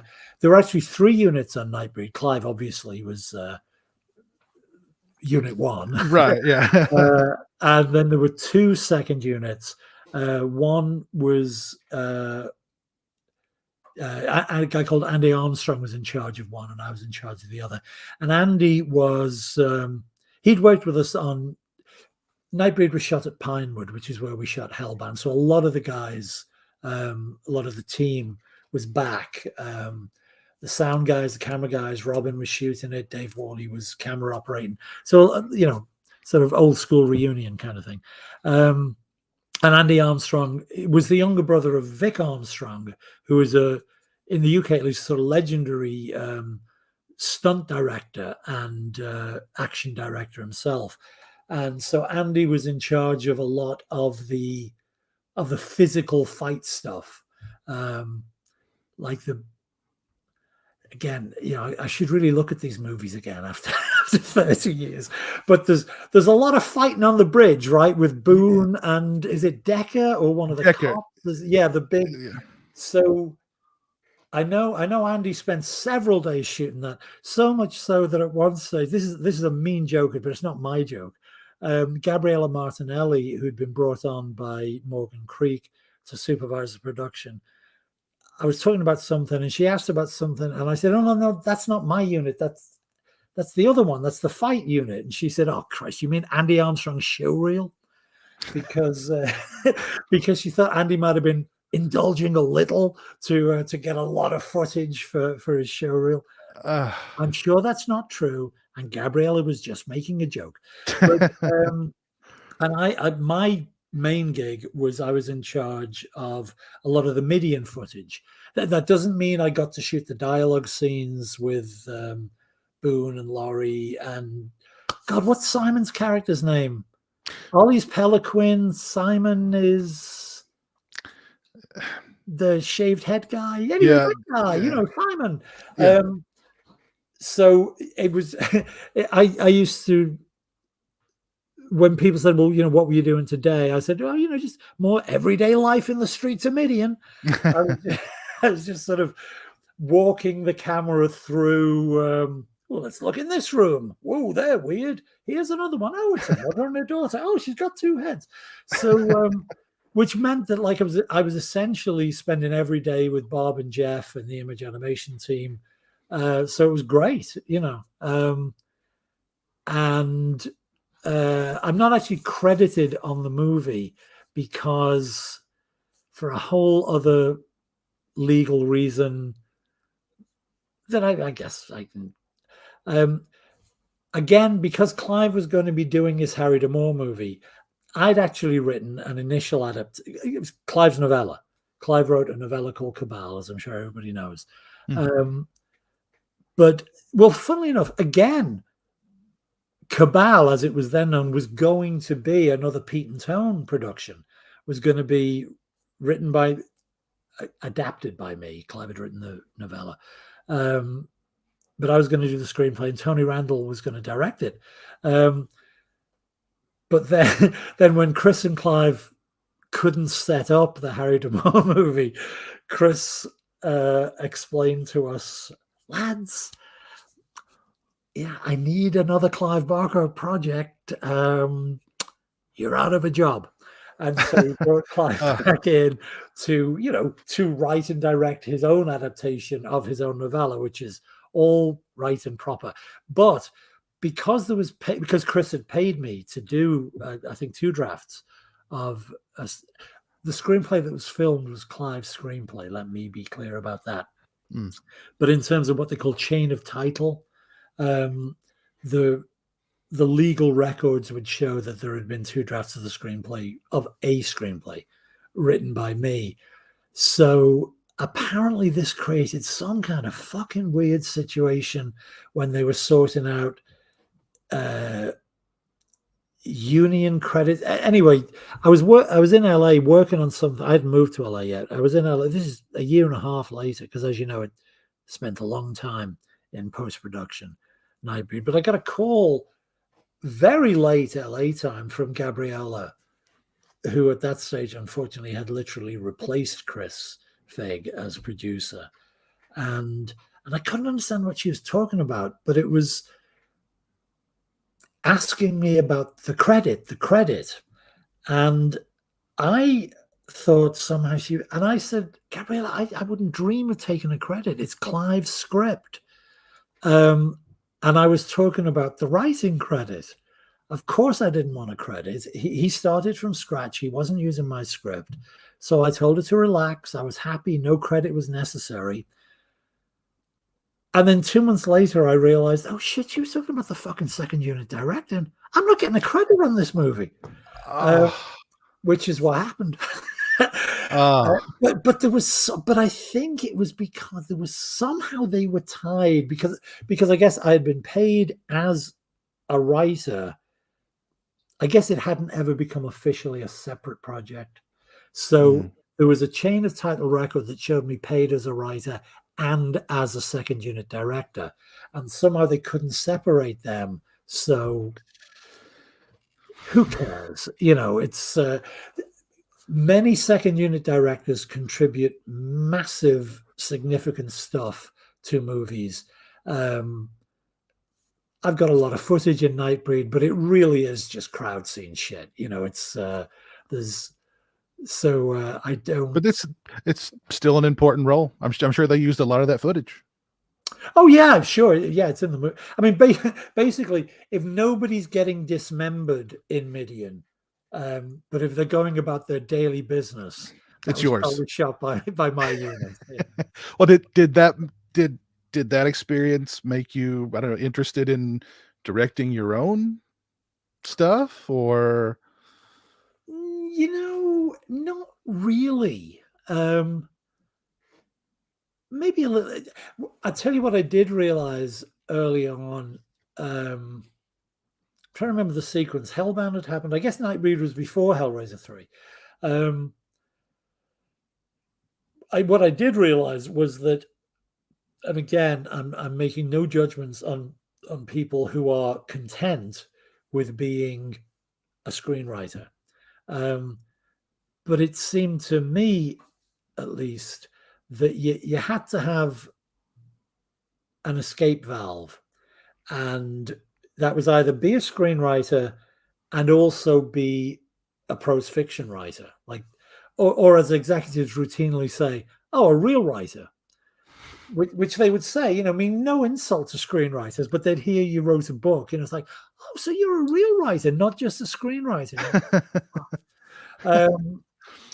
But yeah, it was conscious with me that you either had to direct your own. I think you'd go mad. This is obviously not true for everybody, because there are successful and happy screenwriters who don't do this. I felt, okay, if I'm not going to be ultimately in charge of my material, I'll go crazy. And there's 2 ways to do it. You either progress and direct your screenplays, or you make a lateral move into, I mean, hopefully not a true separate, you know, you do both if you can. Right. But so I do think screenwriting, as you said at the beginning of the conversation, screenwriting can be thankless in some ways. So I think you need, if you're in TV, it's great. You become a showrunner. You graduate up, you know, to being a showrunner, writer, producer. Writer has a lot more say in TV than in movies. But if you're a feature writer, I think you need something whether it's writing books or, yeah, I'm going to direct as well. There's a certain, again, this is a gross generalization.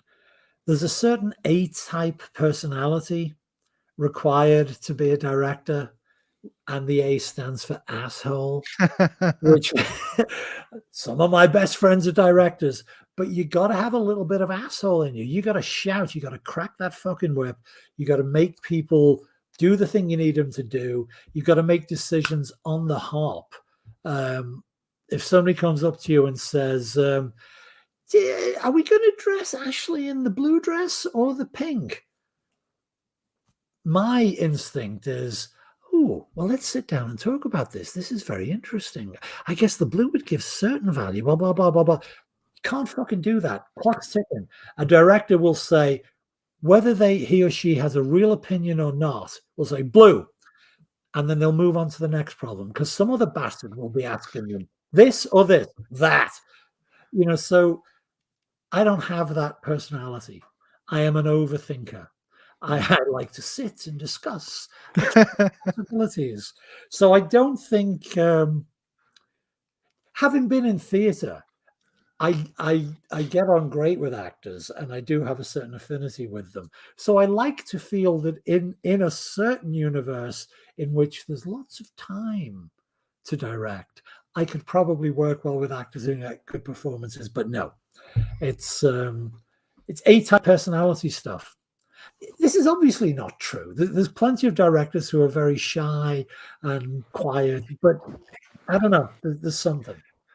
Their assistant director has the A personality and cracks the whip. There you go. Yes, they've got their own bulldog. It's like, I'm shy and retiring, but this guy, he's screaming. Don't cross that.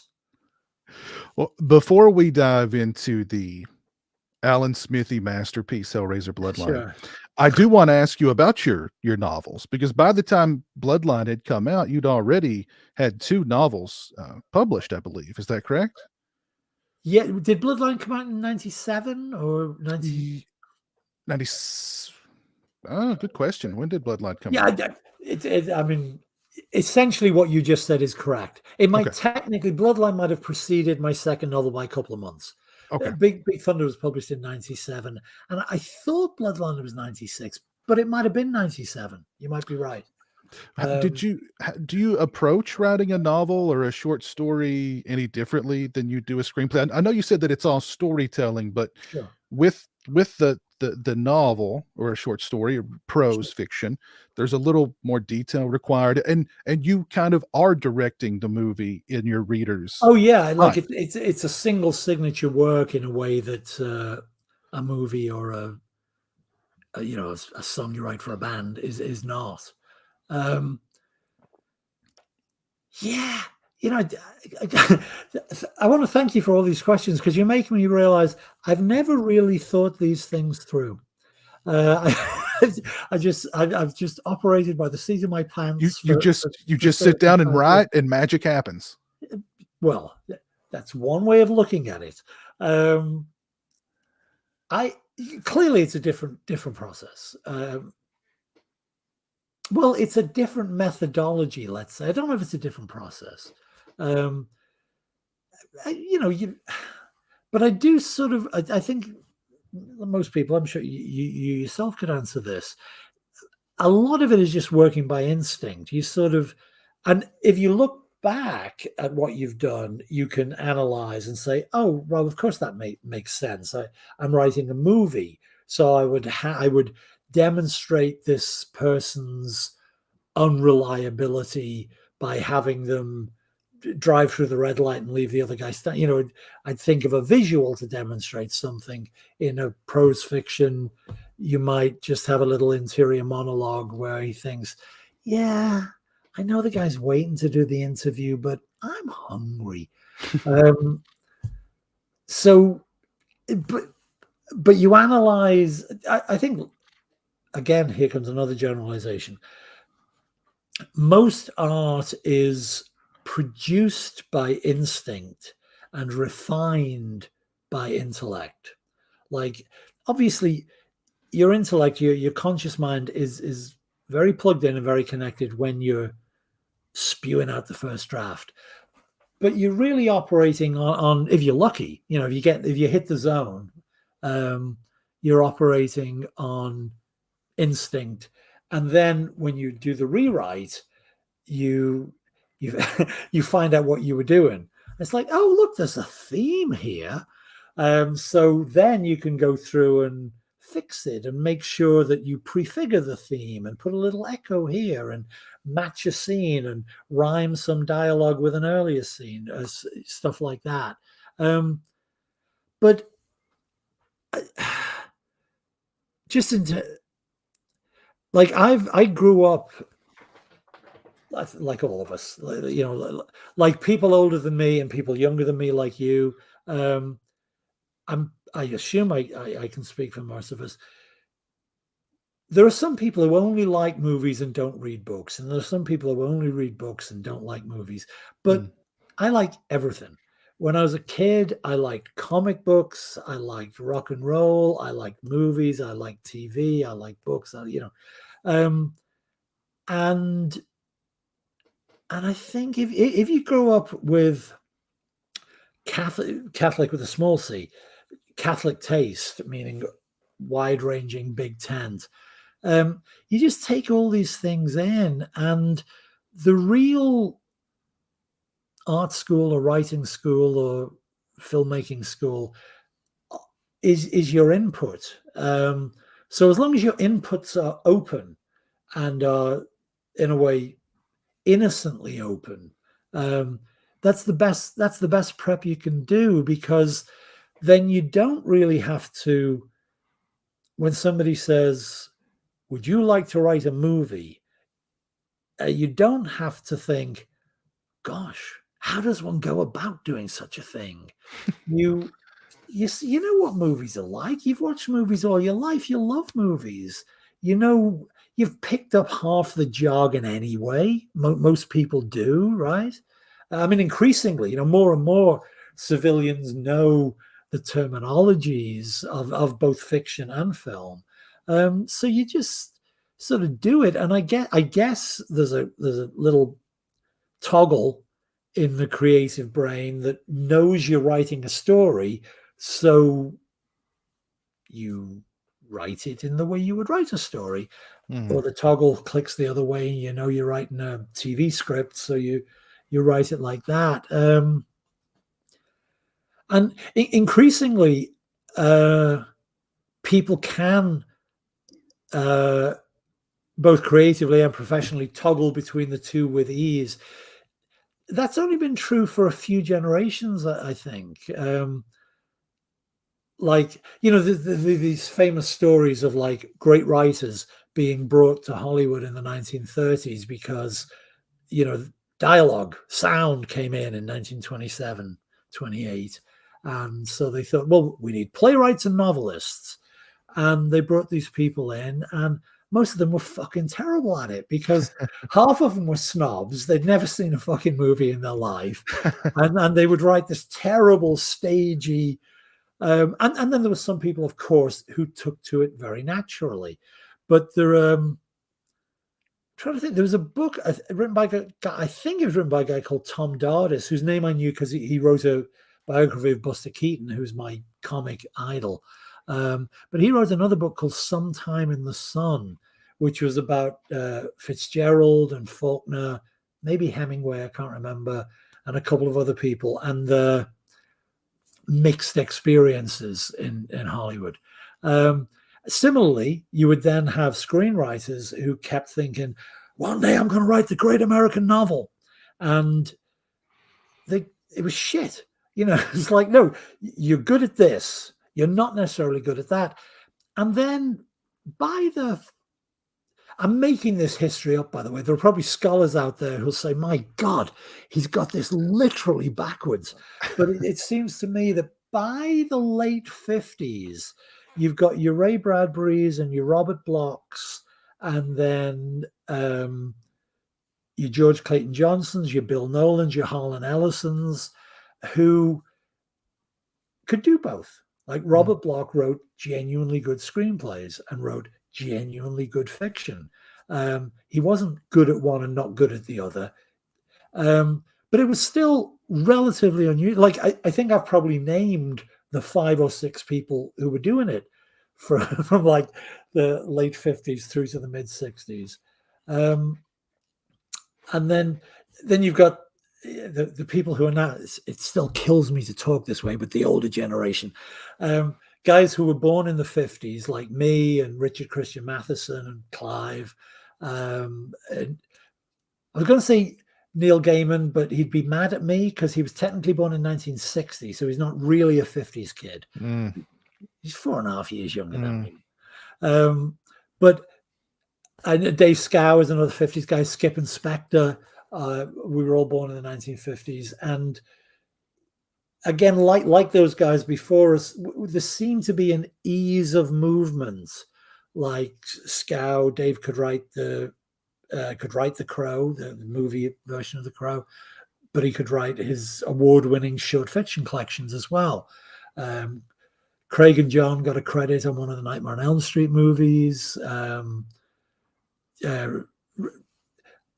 still call him RC because his dad was Richard Matheson Sr., but his friends call him Richard. So our Richard, RC, has written, like, I think 100 hours of primetime television, as well, again, as being an award-winning short story writer. So, and I think, just to slap us in the face for a moment, I think we still thought we were kind of special in like the late 80s. We thought, yeah, we can do both. We're the guys who can do screenplays and novels. And then we realized, yeah, you know what, so can everybody now. It's like, I think the commonality of experience, both as a consumer and as practitioners, it's more and more common that people can be good at both. So we weren't quite as special as we liked to think.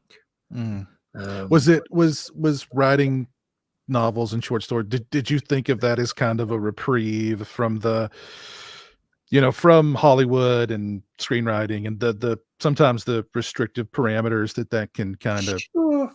I mean, yes and no, because yes, for sure. I mean, as you said earlier, it's a single signature piece of work. I mean, you're going to get some notes from an editor, but essentially it's a single signature piece of work. So you're in charge of it. You can make it exactly as you wish it to be.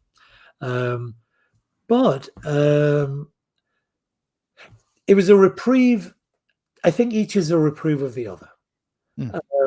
Because I am a gregarious fellow. I like the company of people. I love the company of creative people, especially. And to be working with other creative people, has been like the main pleasure of my life for 35 years now. No, it's more like 42 years because I'm that old.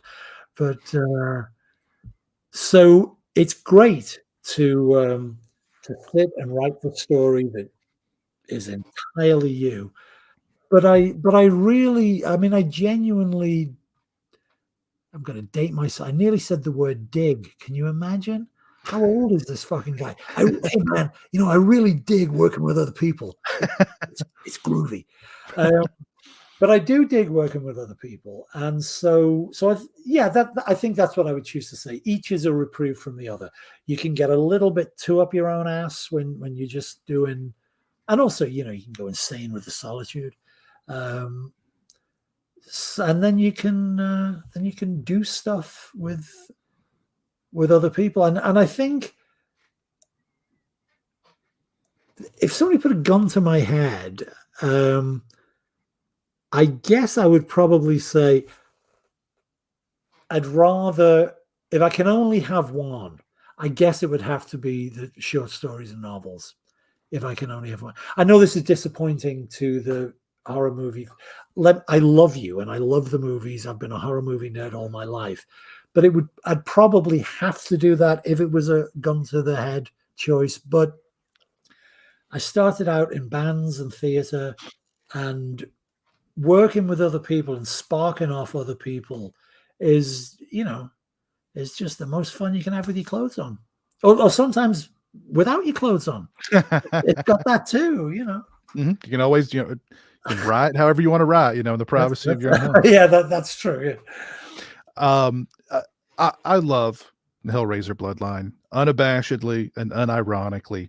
To me, it's Although clearly it needs the caveat. It needs to be explained that you love it unabashedly and unequivocally. to me, it's by far the most ambitious Hellraiser to date. I love Pinhead's dialogue in the film. He spits some real doozies in Bloodline. It's kind of like a Hellraiser anthology, That was the plan. documenting the cursed bloodline of the guy who created this thing. So, yeah, I've got it. Careful there. I won't open it though. I'll just keep it here. Make somebody else do it. Oh no, that won't work because it is not hands that call us. It is desire. Desire. Did the producers have any reservations about Bloodline based on? Well, eventually they did. But initially, did they have any reservations about? This is what's so fucking heartbreaking about it. Thank you for asking. The we made it for the Weinstein brothers, and I did work with Harvey a little. I have no specific Harvey stories. Thank goodness. Well, actually, none that involve a hotel room, right? This is like this awful thing where you suddenly realize, wait a minute, is this guy about to defend Harvey Weinstein? No, I'm not. But I will say this: 20 years ago, I was still a smoker. I've been quit for a decade now, but I was a smoker, and I did several little gigs for Miramax. Really, God bless them, they took a shine to me after Hellraiser 3 because they'd picked up the whole franchise, but also a young exec, Jeff Kurz, he and I had a good relationship, and he brought me in for a couple of under the table rewrites and various things. So I was kind of very at home at Miramax for a while, and the brothers Bob and Harvey were still based in New York. They would come out once a month, twice a month, and I should have realized then, because all the people who were normally cool at Miramax would just shit themselves when they knew Bob and Harvey were coming into town. It's a very nervous, but Jeff, nice guy as he was, he would apply the Miramax rule, which is when I would come in for story meetings, I would say, Jeff, if you want my mind to work properly, you got to let me smoke. And he would say, no smoking in this building. And I said, well, okay, but I have to go. I'm going to walk outside every 20 minutes. It's your money. We're on the clock. So I was never allowed to smoke in the conference rooms, in the story meetings, except when Harvey was in town. Because, and I often, I wasn't working directly with Harvey, so I wouldn't know. And I would come in and I would open the door. I can't believe I'm about to say this out loud, given what a fucking monster he is. I'm not, but we didn't know that at the time. I would open the door and my heart would lighten because it was like, oh, great, Harvey's here, which meant that there was a huge fucking ashtray right next to huge fucking Harvey. And nobody's telling Harvey Weinstein he can't smoke in his own conference room. So I would walk past Jeff. Hey, Jeff, how are you? And I'd plant myself right next to Harv. And he and I would share that ashtray and I would fucking chain smoke for the hour. Now, this does not paint me in a very good light. Smoking is a very bad habit and nobody should do it.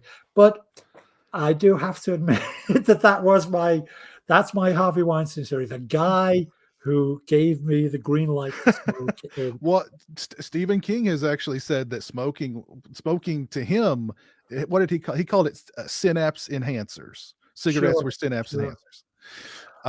I genuinely, it turned out not to be true. Well, I have slowed down, so yeah. maybe I should take it up again. It is, whether it's simply a psychological truth or a physiological truth, I don't know. But it is true, I think, that people who smoke, you fuel yourself with it. So we certainly, synapse enhancer, that's what it feels like. That makes sense to me. It's a terrible habit. Nobody Yeah. should do it. Yeah. But We're not yet. Definitely not advocating we smoking. are not advocating, No. unless you can get a sponsorship out of it. You know, if Right. Philip Morris presents Bloodstream, I love that. I love that. yeah, Philip right, Morris, give me a call. sure. Or Camel, whatever, Yeah, Cool, right, whatever whoever brand. it is, yeah. Yeah. They all But kill you. but Um, did they have any? Because I mean, based on just the scope of the movie and the special effects and taking Pinhead into space, did anybody go, whoa, whoa, whoa, you gotta narrow this, you gotta bring no, this down? this is what is so awful about it. They at the at the risk of blowing my own trumpet, I apologize, but no, I was Harvey. By the way, I mean, the joking aside about the Harvey was not really connected with Dimension. As you know, Dimension was the in-house label for Mhm. Miramax's horror movies, and that was Bob's baby. So my go-to guy, my exec was Jeff Kurz. His boss was Bob. So I would work with Bob much more than with Harvey. But on a day-to-day basis, it would be Jeff. What was I saying? Oh, so Bob, I'm eventually going to tell a funny story, and I can't tell the funny story without telling the first part, which is a little bit blowing my own trumpet. So I apologize. But Bob adored my Bloodline script. Bob would come up and he'd grab my arm and say, "That shit in Act One, man. It's like fucking Shakespeare. Those clowns. This is great. It's like fucking Shakespeare of horror movies." And they were busy winning Oscars. You know, Yeah. this was the Miramax peak period. So I was trotting around thinking, Bob Weinstein thinks I'm the Shakespeare of horror. And then all the way through, he loved it just as it was. This is going to be the biggest Hellraiser ever. And then they tested it. Mhm. And every test card said, because see, we got lost up our own assholes, I will admit. We were so inside Hellraiser that we forget that inevitably 60, 70, 80% of your mainstream audience, they're not hardcore Hellraiser insiders. The kids on a date on a Saturday. Hey, there's a new movie with a guy with the pins in his face. Let's go see it. And again, I'm not knocking that. I was one of those kids, So we're busy making a movie for the Hellraiser hardcore, people who might be interested in the origin of the box and the Marchand family. And we've swept Bob and Jeff up into our little magic, so they're loving it too. And then they test it with regular folk, and the regular folks say, "Where the fuck is Pinhead?" for 40 minutes. And suddenly Bob Weinstein fucking hates me. Ah, It's like I literally go in for the Monday after the first test or something, and Bob doesn't even make eye contact with me. He's talking at, he's got his own problems with Kevin Yeager, which we can get into, but he's talking with, I guess, Jeff, and probably Kevin, and no eye contact, no nothing. And then he says, "But we've got these numbers and blah, blah, blah." And then he pauses and looks up into the room, but not at me, and says, "I blame the fucking writer." oh, And it's like, I'm right here. You could at least say, I blame Pete fucking Atkins. I mean, at least name me, asshole. ah, Uh, but no, I had just become, ah, who I blame? The fucking writer. And right. that was when they started we've got to recut this. We can't wait 40 minutes for Pinhead. And also the thing is, and that's all on me. That Bob directed that ire at me. I'll take that bullet because he was wrong. But he also, he was mad at Kevin. He was mad enough at Kevin. Right, He did right. not like what he was seeing. Mhm. He didn't like the footage. He didn't like the performances particularly. So So between us, Kevin and I really got on the wrong side of the Weinstein brothers at that Well, point. it seemed like Kevin Yeager, Alan Smithy in this Yeah, case. sure. Right. Did you get to meet with Kevin before Oh production? yeah. Again, I apologize to the people who've heard these stories before. I'll try and make it quick. The sequence was Miramax distributed Hellraiser 3, a transatlantic production, and then they made an offer to Larry Coppin. They just wanted to buy the franchise. They said, we want to take over Hellraiser. So by the time we were doing Hellraiser 4, we were working directly for Miramax. And what was your question? Oh, yes, I'm sorry. So again, as with Hellbound, not as with Hellraiser 3, Clive and I came up with the basic idea, the three-part story for Bloodline. And Clive's original idea was that we would do a Victorian period Hellraiser story, a sort of Jack the Ripper riff. We never developed it, so it wasn't like there was but Jack the Ripper riff, he would have made it better than that. Clive is better than that, but just in shorthand, it was like, we'll do a sort of Jack the Ripper Cenobite, then a present day story, and then a future story. And my one smart moment that I can take credit for is I said, well, why Victorian? Because in the novella Hellbound Heart, Clive had established that there was a toy maker in pre-revolutionary France. And I said, why Victorian London? Why not pre-revolutionary France? Let's make it the bloodline of the toy maker. And Clive said, like in the movies, Bloodline! You're right. Let's call it Bloodline. And I said, I wasn't suggesting that as a title. No, it's good. It's good, Pete. So we tarted it up a bit more, but at this stage we were still, Hellraiser 3 had performed well for them. So we just sort of basically went in and said, 3-part movie, it'll bookend the other movies, it'll begin before Hellraiser 1, 2, and 3, and it'll end after Hellraiser 1, 2, and 3, and it's the Bloodline, blah, blah, blah. And they just said, yeah, great, you're hired, do it. So why am I telling you this? Oh, so usual process. I did a draft, got some smart notes from Jeff Kurz and probably even from Bob fucking Weinstein. Did a second draft. And I think I'd done a third draft. And then they started looking for directors. And at one stage, and this would have been, I know this will delight your viewers who are hardcore nerds like us. At one stage, we were talking to Stuart Gordon. I went and had 2 story meetings with Stuart, and he liked it and wanted to do it. And I don't know what happened, but I know that let's put it this way: either Stuart wanted more money than Miramax were prepared to pay, or Miramax wanted to pay less money than Stuart was prepared to work for. It's just as simple as that. Yeah. And so, and I was a huge Reanimator fan. Those movies that we mentioned earlier. So sure. And Stuart was great. He'd started in theater as well, so he and I, again, I've been very lucky with the people. Well, I didn't end up working with Stuart, but the people I worked with and almost worked with. So I got on great, but then it just suddenly Stuart wasn't there, and I met him again for the third and sadly the final time. I never saw him again before he died, but I met him.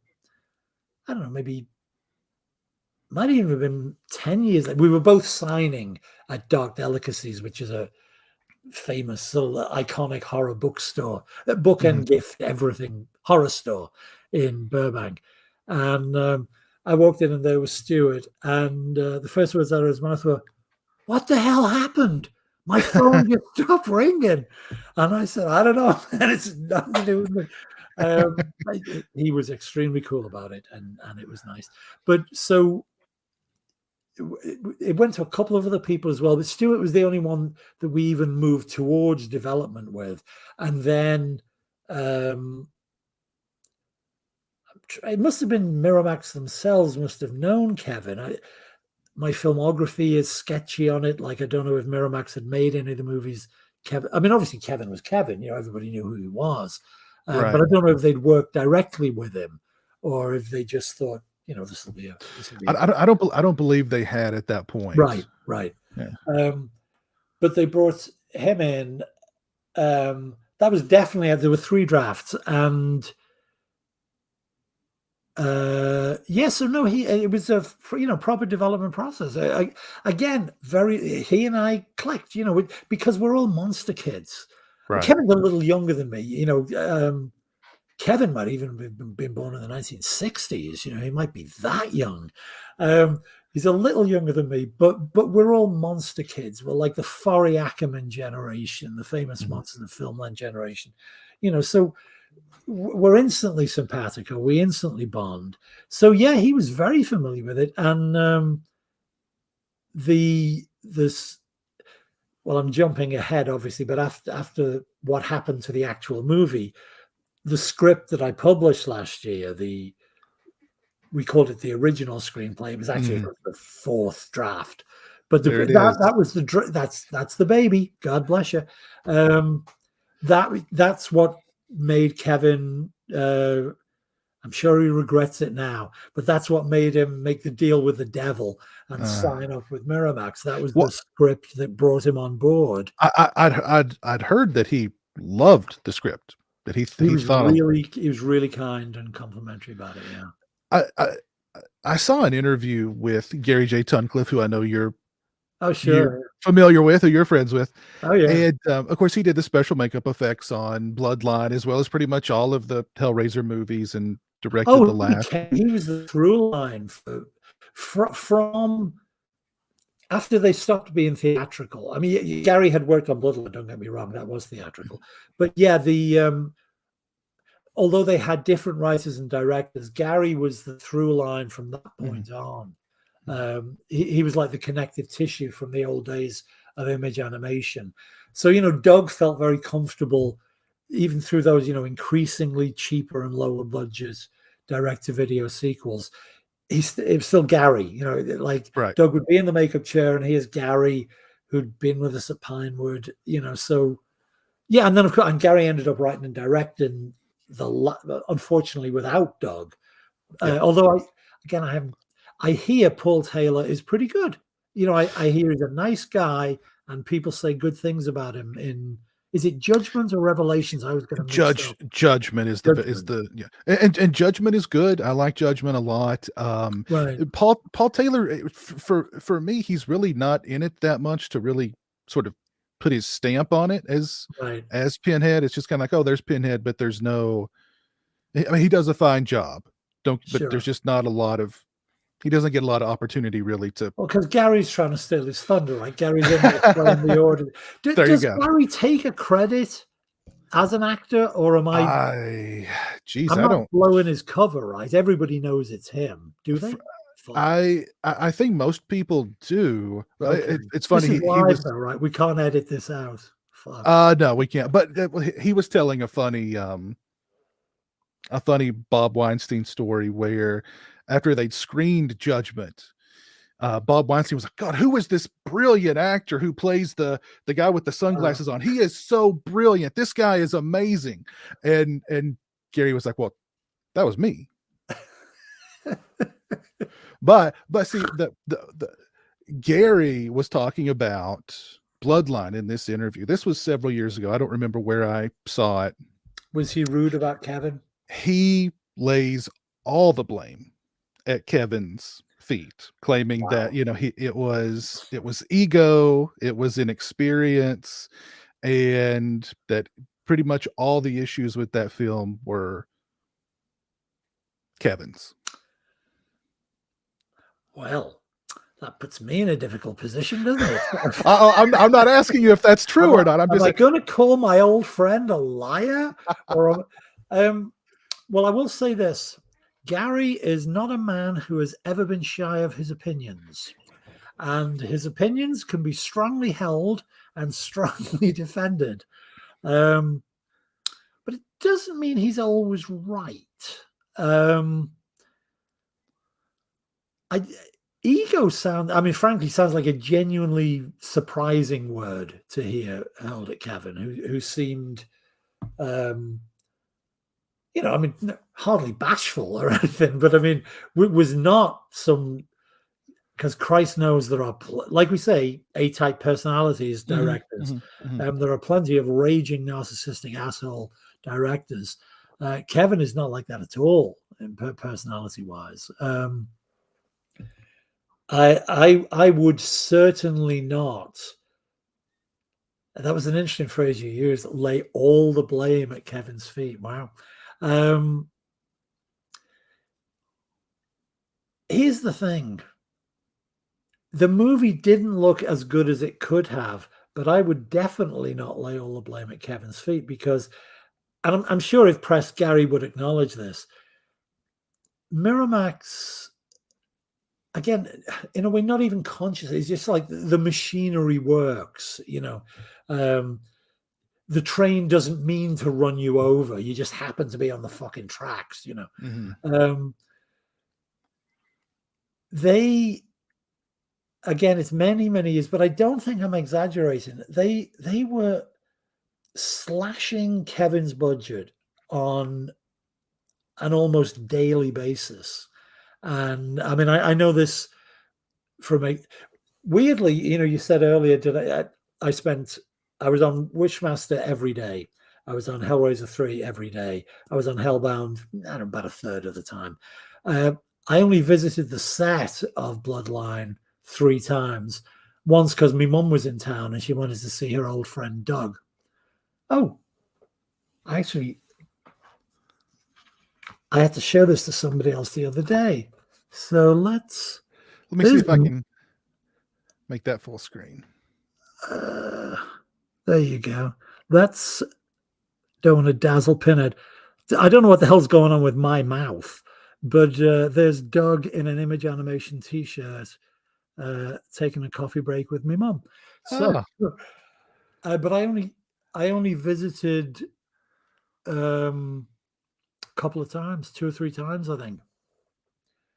But I do know that I was getting, again, pretty much daily phone calls from the lady who'd been brought on to produce it, Nancy Ray Stone, asking me to slash pages out of the script. Just, we can't afford this. This has got to go. We can't afford this. This has got to go. And, I tried to be a team player for the first couple of weeks. And then eventually it was like, fuck this. It's like, you're kidding. You might be saving money, but you're going to ruin the movie. Do you remember what specifically she wanted slashed? Yeah, all the good shit. Effects, all the stuff that people liked when they read the script. Kevin would be able to address this much more directly because I would just get the phone call from Nancy, presumably after she'd already had a bitch fest with Kevin, who was not trying to cut it. He was trying to shoot the movie he wanted to make from the script he liked. But it would be, what you'd expect. It's like if there was an effect sequence that took 3 pages, I had to turn that into a half page and lose half the characters, and you can only have. I mean, I'm now just going to turn it into comedy, but you can only have one exploding head, or one razor can go through a guy's face, just shit like that. And it wasn't really so much big sequences at that point, but it was all the flavor. It was like, so you're just gonna have a bunch of people standing around talking, and I don't know, but I don't know why it was so chaotic, because they were all professional filmmakers. Nancy had not produced a movie before, but she had been a unit production manager on big movies. And my theory at the time was that the problem was that she genuinely didn't know how to make a low budget movie. So, I'm not privy to how she was budgeting it or who she was paying or what was happening.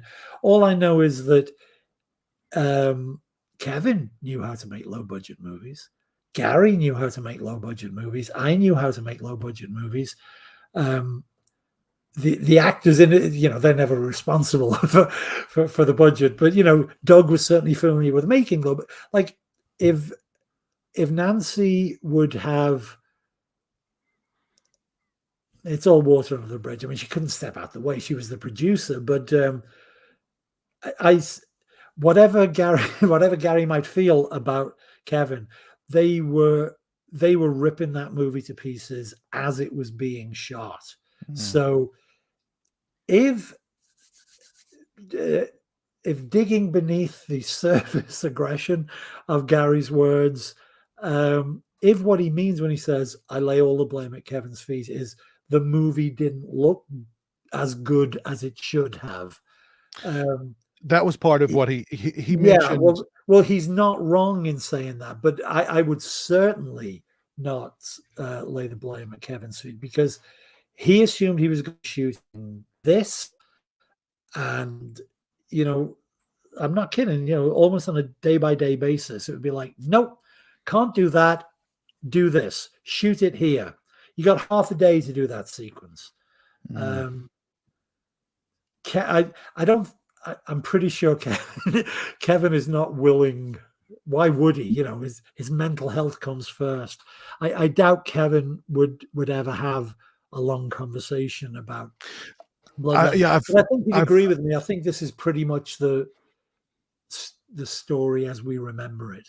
Yeah. I've heard that he does not like to talk about it, and when he does talk about it, it's it was a nightmare and painful. The way, and he didn't want to do. He said, why would I want to do a fourth installment of a franchise for my first? I mean, I don't know whether it was technically his first movie as director. I'm not sure about that, but it was his first feature. He directed stuff for like Tales from the Crypt and right. I think he was reluctant to do a fourth installment of a franchise, and then he met me and we dug each other. No, and then he read the script and liked it, so it's painful for him. He, having not wanted to do it, and then now I'm blaming myself. And then I tempted him in with a script that he liked, and then they fucked him. So he and I have sent messages to each other over the years. Like we have people in common. We haven't met for the longest time, but I know that he does not feel good about it. He was treated terribly, and then he chose to take the Alan Smithy credit, which pissed Weinstein off even more. I think I've told the story before about I was in the room with him. And it was either that Kev said, I'm done, or it was like he was floating the idea of taking the Alan Smithy. And Bob got like 2 inches away from his face and screamed, "This means war!" And I thought, I guess this means war. Wow. So yeah, it wasn't good. It wasn't good. I mean, that could have been another selling point for the film. Clive Barker presents Kevin Yeager's Hellraiser Bloodline, his directorial debut, blah, blah, blah. Oh, so, sure. Yes. Bob was mad. Bob probably exaggerated how much the general public knew what an Alan Smithy credit meant. But he also knew that the industry knew what an Alan Smithy credit meant. So right. It was just like, you're making Miramax look bad. It's an Alan Smithy movie, So he was mad. It was funny because it took the as I say, with me it was I blame the fucking writer. With Kevin, it was this means war. All this shit happened like on the turn of a dime, because the movie opened like the opening weekend. It had the strongest Hellraiser opening. It opened bigger than the first 3 had done. But I mean, God bless you for being a fan of the movie. Thank you so much. but of course, most people disagree with you. And it was, after word of mouth. So it had the big opening weekend, and then it did not do so well. Nosedived, yeah. It nosedived, yeah. But because it had that opening weekend, Miramax took out a full-page, full-color ad in Variety. This is back days of the trades, when I'm sure half of your viewers probably genuinely don't know or remember that there were daily newspapers for the film industry, Variety and Hollywood Reporter. They were known as the trades, and it was a big deal. I mean, obviously, it's very inside baseball. It doesn't matter to the public at large, but it was a big deal. We got this full-page, full-color ad. Miramax thank Clive Barker, Peter Atkins, Doug Bradley for the biggest Hellraiser opening. And I was like, oh my God, I'm going to frame this. Look at this. Wait till I show my mom. Full page ad in Variety. And then I think literally by the Monday, that was, no, it must have come out on the Monday. By the Tuesday, they hated us. Yeah. It was like, because the numbers had started. If only you'd been around to see it more often, you could have kept the numbers up for us. I could have done it, yeah. Yeah. Did that sour your relationship with Miramax? Oh yeah, I was done. Yeah. Yes, first of all, that they wouldn't. I would not have worked for them again anyway. They would definitely not have. I mean, here's the thing. Jeff Kurz knew it wasn't my fault. Right. He knew that was bullshit. But, Jeff Kurz doesn't make the decisions. Bob makes the decisions. So, no, that was done. And also, I guess as a consequence of Bloodline not, strong opening weekend, but it ended up only making, I think, about 9 million, 10 million, which isn't as terrible as that would sound now, because we're talking 30 years ago. But it was much weaker than the others had all made. Again, they weren't big hits. They weren't like the Nightmare movies. They weren't huge blockbusters. But they made like 21, 22, 23 million dollars, which was and they cost $4. Right. So it was a very profitable enterprise for first New World and then Miramax. But after Bloodline had like I say, I think it topped out about, maybe it limped to 11 million. I don't know. But at that point, they just, as opposed to admitting that they'd fucked up with that particular movie, they just thought the franchise is dead. Right. So we're going non-union and we're making direct-to-video. So actually, even if they'd asked me, I couldn't have written them because I was Writers Guild member. So yeah, you couldn't do the non-union stuff. And I know you said you've not seen any of those Hellraisers. I know you said you've not seen any of the Wishmaster sequels too, I believe. Is that right? That is true.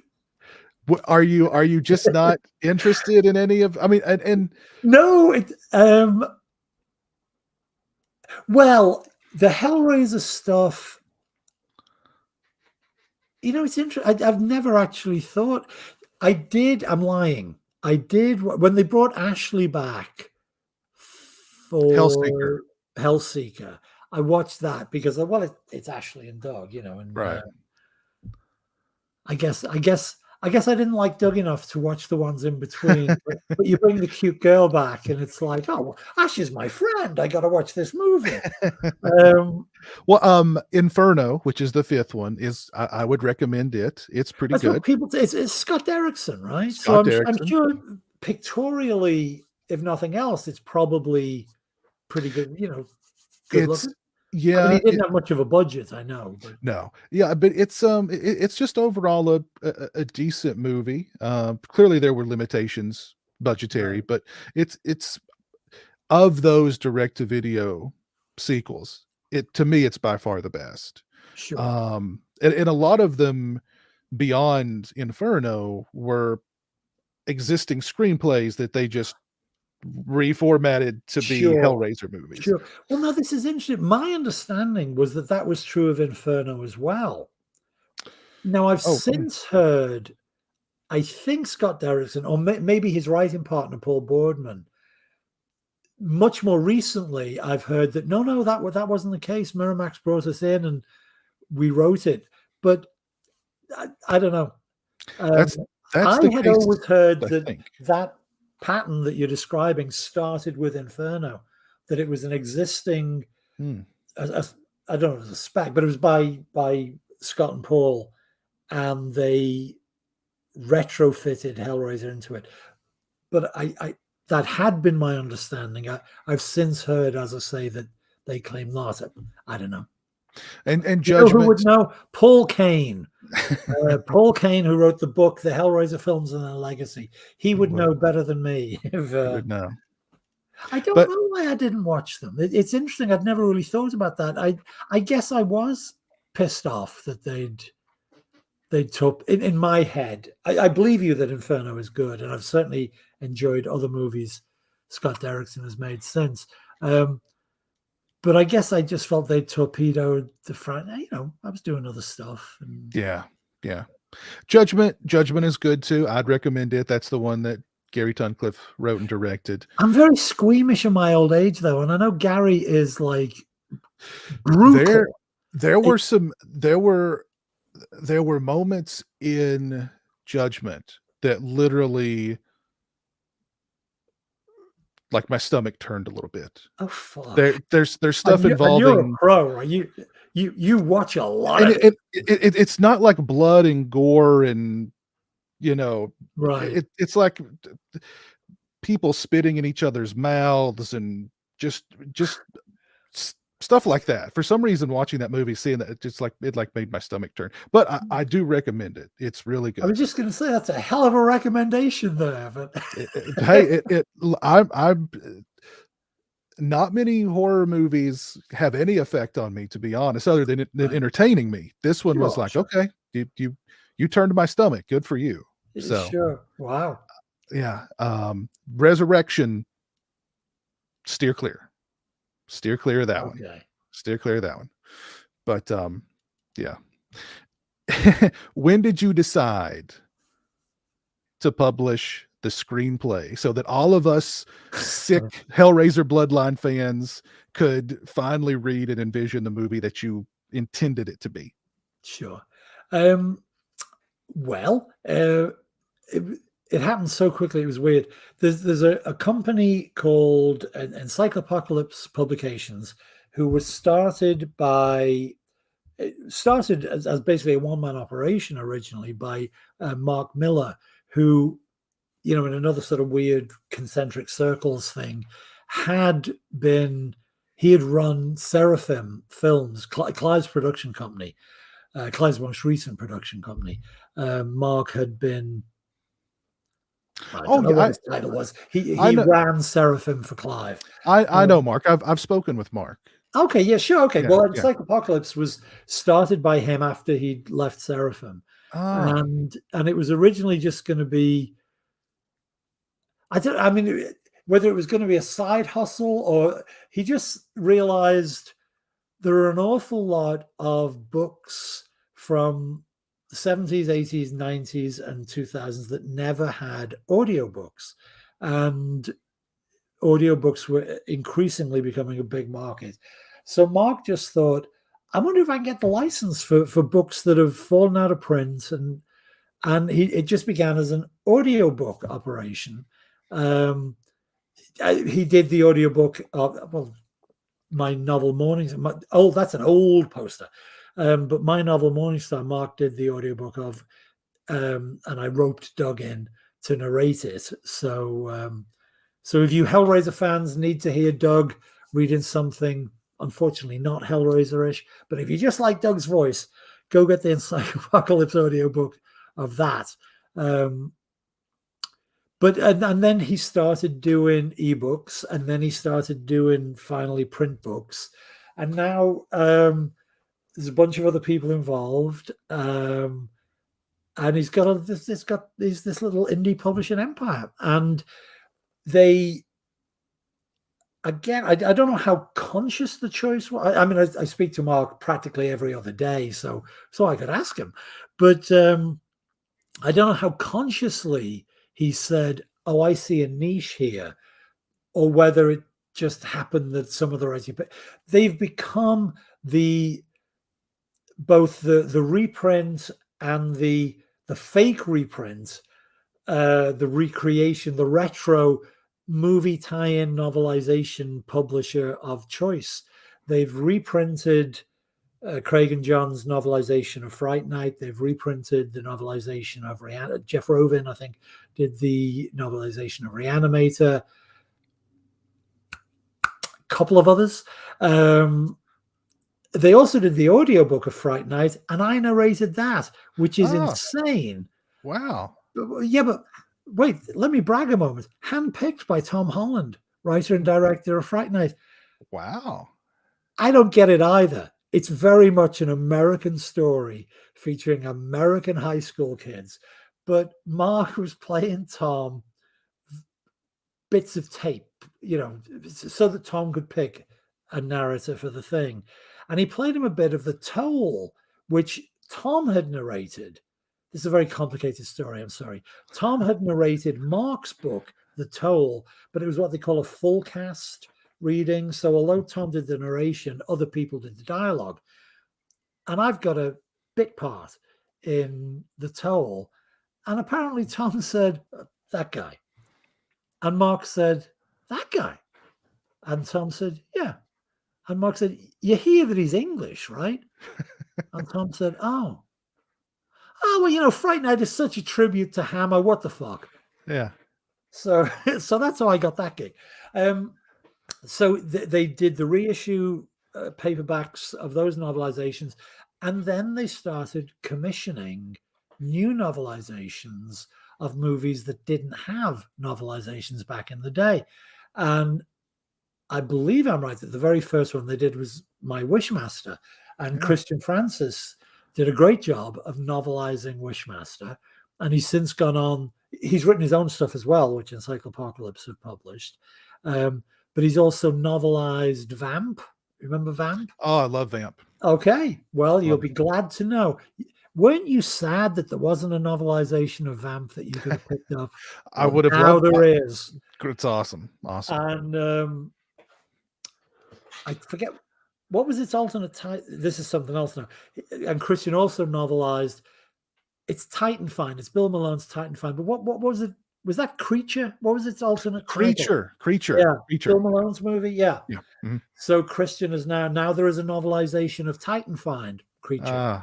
So anyway, and I felt a certain proprietorial interest in this because it kicked off with Wishmaster. And I also talked them into doing retro size, old rack size paperbacks. Yeah. I said, look, these fancy trade paperbacks that you do in the 6x9 inches, they didn't exist back in the day. You should really do the little, 5x6.25, whatever the measurements are, which they did with Wishmaster just to placate me. But people dug it. So they now have this whole retro mass market line of those titles that I just mentioned. And we're talking, and Mark says, well, what else can we do? We've done Wishmaster. Can we do one of your Hellraiser scripts? And I said, you can't. I don't have literary rights. I don't have novelization rights because, it's an existing property. And then I said, not so much as a joke, kind of as a joke. I said, I have publication rights to the screenplay because Writers Guild always reserves screenwriters are always allowed to publish they don't have novelization rights, but they can publish their script. So I said to Mark, you can fake it, you can make it look like a novelization, but you can't novelize it. It would just have to be the script. And he, instead of saying, oh yeah, that's horrible, he said, sounds great, let's do it. So I was genuinely surprised that I even had, I thought I'd have to go 5 computers back to find, it wasn't even written on Final Draft. God knows what it was written on. But I guess somehow I transferred some folders and there it was. After 25 years, I hadn't looked at it.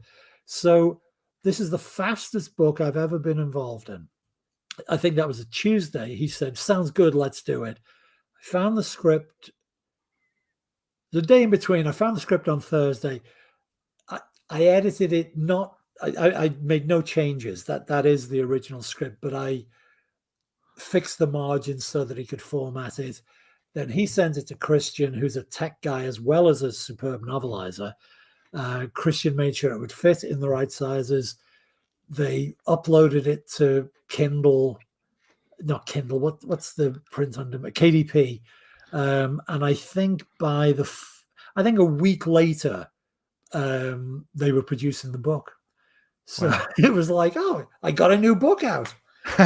Without and I people definitely have been really kind and really.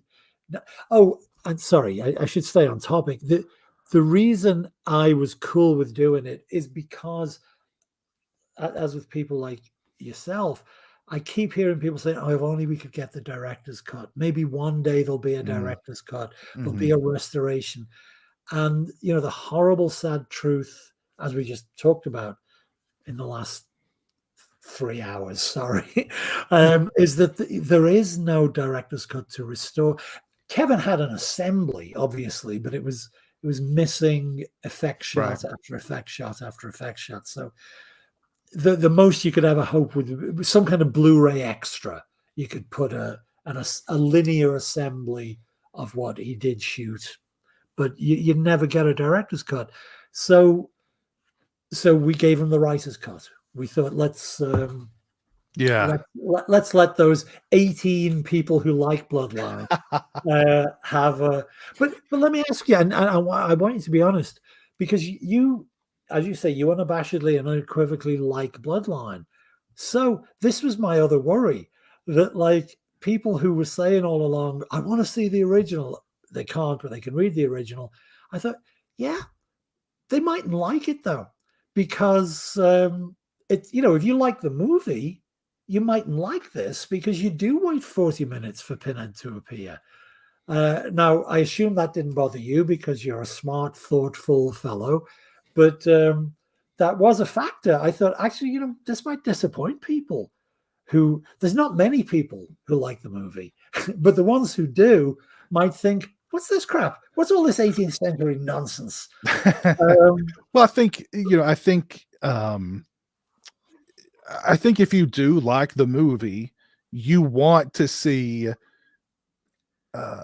what it could have been or what it should have been. Even just as an alternative version, not necessarily a better one. And this is the best that you're going to get. And in your own, in the movie screen in your mind, right, you can fill in the blanks from the movie to what's on the page. And like I was telling you before we went live, I mean, it's for some people who may not be familiar with the formatting of a script, it could be a little jarring, but I started reading this one night thinking I'll get 20 or 30 pages in and then I'll just go to bed, and I read the whole freaking thing. It read to me. That's great, thank you.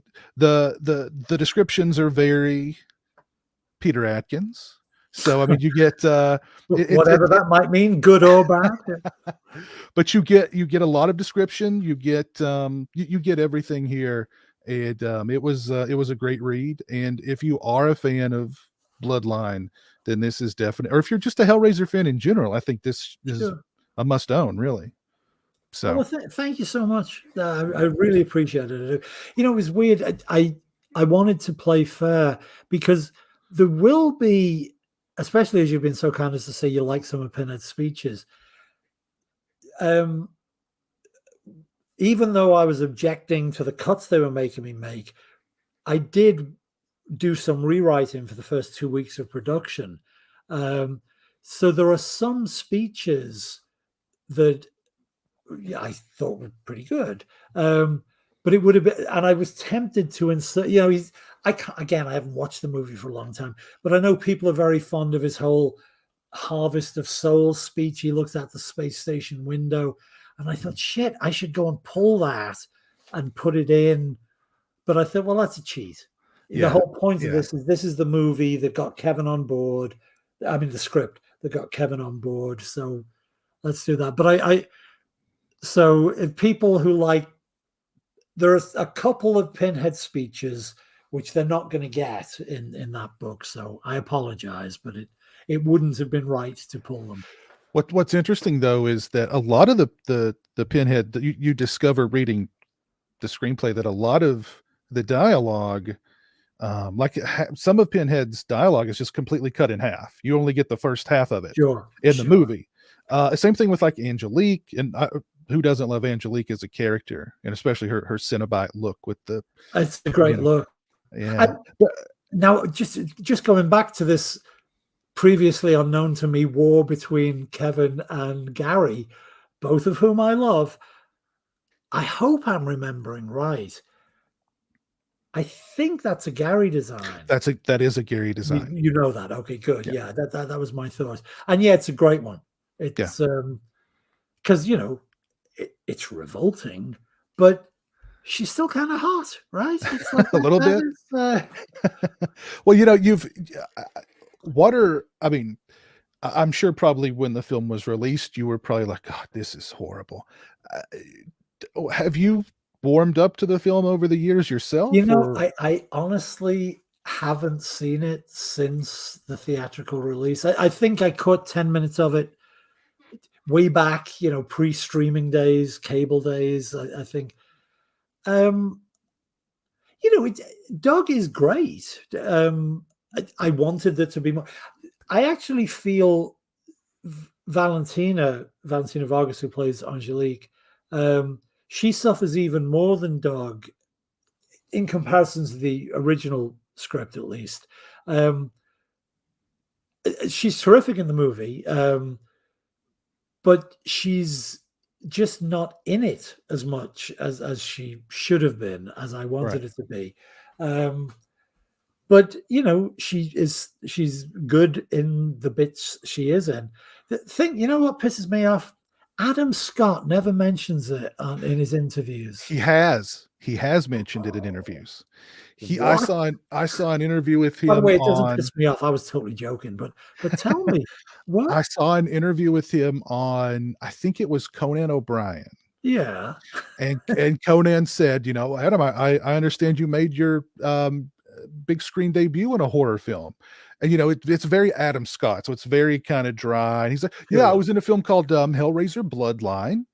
And he goes, I thought this was it for me. He goes, I thought from here it was going to rocket my career into outer space. He goes, I'm on this big movie set and I've got my own trailer and they're putting makeup on me. And I go to the set and, oh my God, there's my director's chair and it's got my name on it. But wait a minute.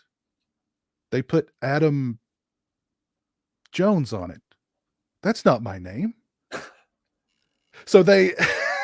Is that true? I mean, I guess that's true. They put the wrong name on his director's chair. Right.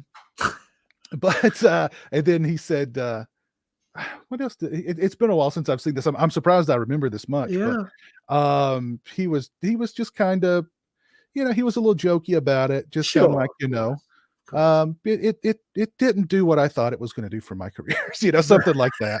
It didn't turn out the way I thought it was going to turn out, and that was kind of I think he said, the name misspelling or they just got the name wrong was indicative of what was going to happen with that movie. Yeah. So, but he has acknowledged it at least once. That's funny. Okay, that's good to know. Thank you. I'll be off to YouTube to. So Adam Scott, Conan, Hellraiser. I think if you just put in Adam Scott Hellraiser, I think it'll pop right up. Really? Okay. Yeah. All right. I'll do that. Well, look, and of course he's back now, isn't he? Having started with horror, now he's the lead in Severance, which I've only seen one episode of, but so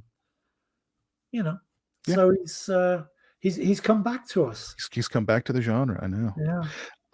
Last Hellraiser related thing I want to ask you. Hellraiser's a property that has name recognition, brand recognition, street credibility, a built-in audience.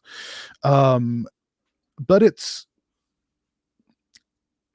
unlike a lot of other horror movies, part of horror franchises that have the same credibility. Hellraiser was never remade. It's got a remake in the works now, Sure. but for many In the years can, I believe. but for many years they couldn't crack it. And I think that's because they wanted to make it commercial. They wanted to make the big commercial remake. And Hellraiser is not commercial. So I mean, do you have any, can they make a Hellraiser today, like a reboot, a remake? I think this is kind of like this one is supposed to be it's supposed to be a closer adaptation of the Hellbound Heart than actually even Clive Barker's film. Sure. I mean, just to clarify, as again, I know and most people watching will know, theoretically, there are two things going on. There's the Jamie Clayton as Pinhead Hulu movie, which Right. is the Hellbound Heart adaptation, we think. There's also theoretically an HBO Max series. I completely forgot about that. That's right. Yeah. Yep. They've been talking about that, as you say, we keep hearing reboot. Nothing ever happens. So the HBO series, I don't know anything about.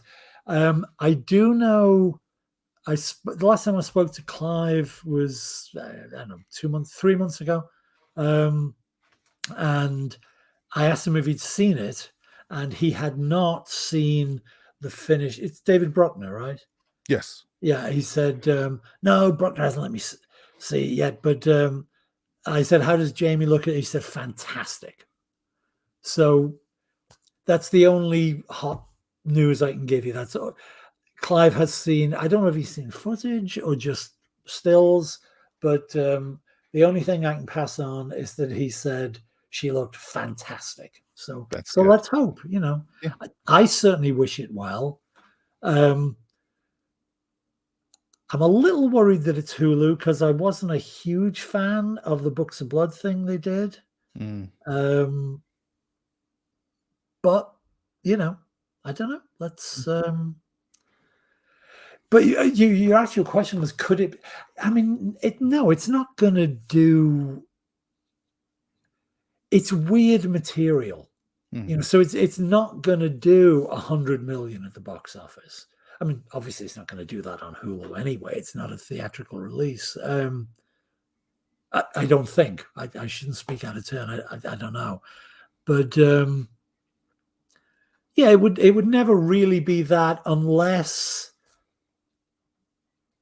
I don't know what you'd have to make Pinhead and or a younger, hipper Cenobite be even more like the later Freddy.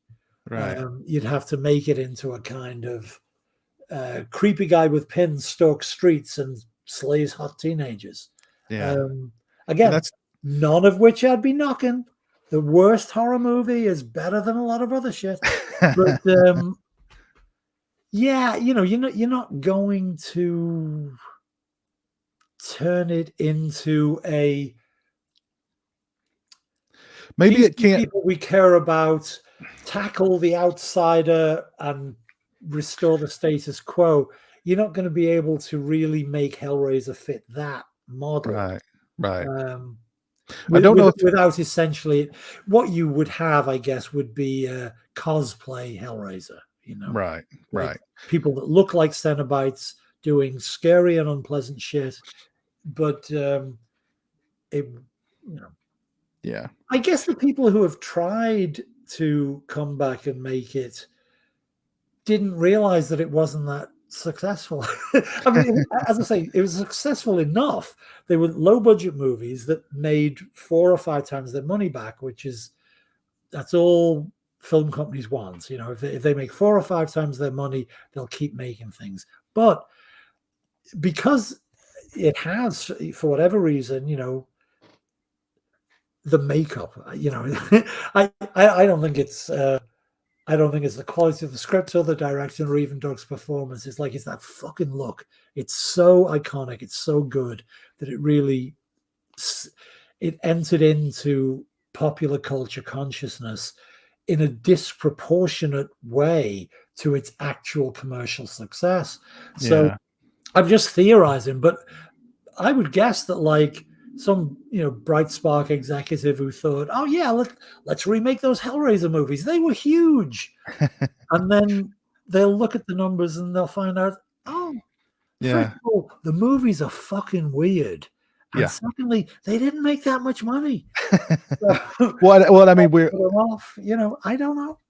yeah, well, and we live in a climate today where people are so afraid to offend other people, and you don't know what's gonna offend other people. Oh yeah. And Hellraiser needs to be something that's gonna get under your skin and gonna make you feel uncomfortable and maybe make you feel a little icky and I don't know, but I hope David Bruckner's a really talented filmmaker. I think the casting so far has been great. If Clive gives the new Pinhead a thumbs up as far as the look is concerned, that's a good thing. Let me say this.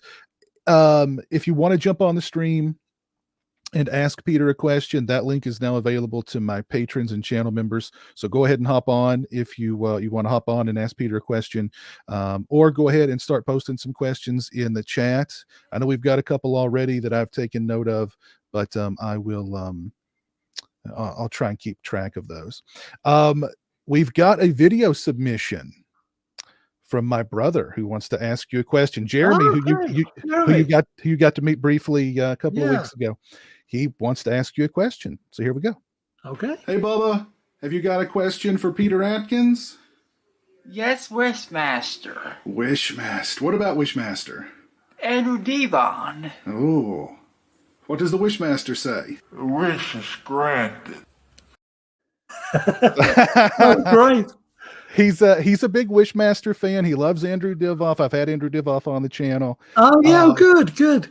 Yeah, Wishmaster to me kind of seems like a horror movie that's partly an ode to other horror movies. Oh sure, yeah. Especially considering that cast with you got Robert Englund, Tony Todd, Angus Scrimm, Kane Hodder, Buck Flowers, Buck Flowers, the legend, the legendary Buck Flower. And there's all sorts of little Easter eggs. Like the last time I watched the film, you finally noticed Pazuzu. I noticed Pazuzu.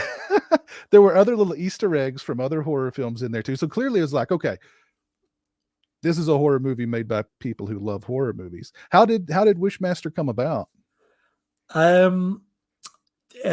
Because a friend of mine who had worked at New World Pictures, Eric Salzgeber, who we lost way to, he actually wrote some Hellraiser comic books as well. He was a writer himself, though he made his living as an exec. He had left New World and was working for Pierre David's company.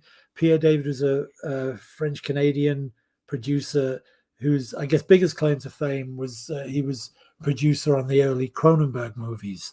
He had, I assume it was Rabid and what was the other one before The Brood? Let's see. There was Rabid, The Brood. Oh gosh. Yeah, there's one other famous one, right? The one with the slugs, the little Shivers. Yeah, right. Oh, and what's the exploded head? My God. Scanners. Oh, but the Scanners after The Brood? My God. Yeah, Scanners was. Yeah. Was it after? Okay. I think so. It might have been. I don't know. They parted company, but Pierre certainly was the producer of record on at least 2, if not more, of those early Cronenbergs. Anyway, he had a small company. Eric was now working for him. Eric, again, apologies, folks. I've told this before, but it's just what happened. Eric called me up and said, because we'd become friends. We were, as well as professional colleagues, we'd become personal friends. And he called me up and said, hey, do you want to write an Evil Genie movie for Pierre? And I said, fuck off, Eric. Evil Genie movie? If you think I'm going to waste my time preparing a pitch. And he said, let me stop you. Nobody's got to pitch shit, asshole. There's a paying job if you want it. You want to write an Evil Genie movie? Well, yes, I do, Eric. Thank you very much. So I thought it was a dreadful idea. But he said they because this, because I was briefly flavor of the month.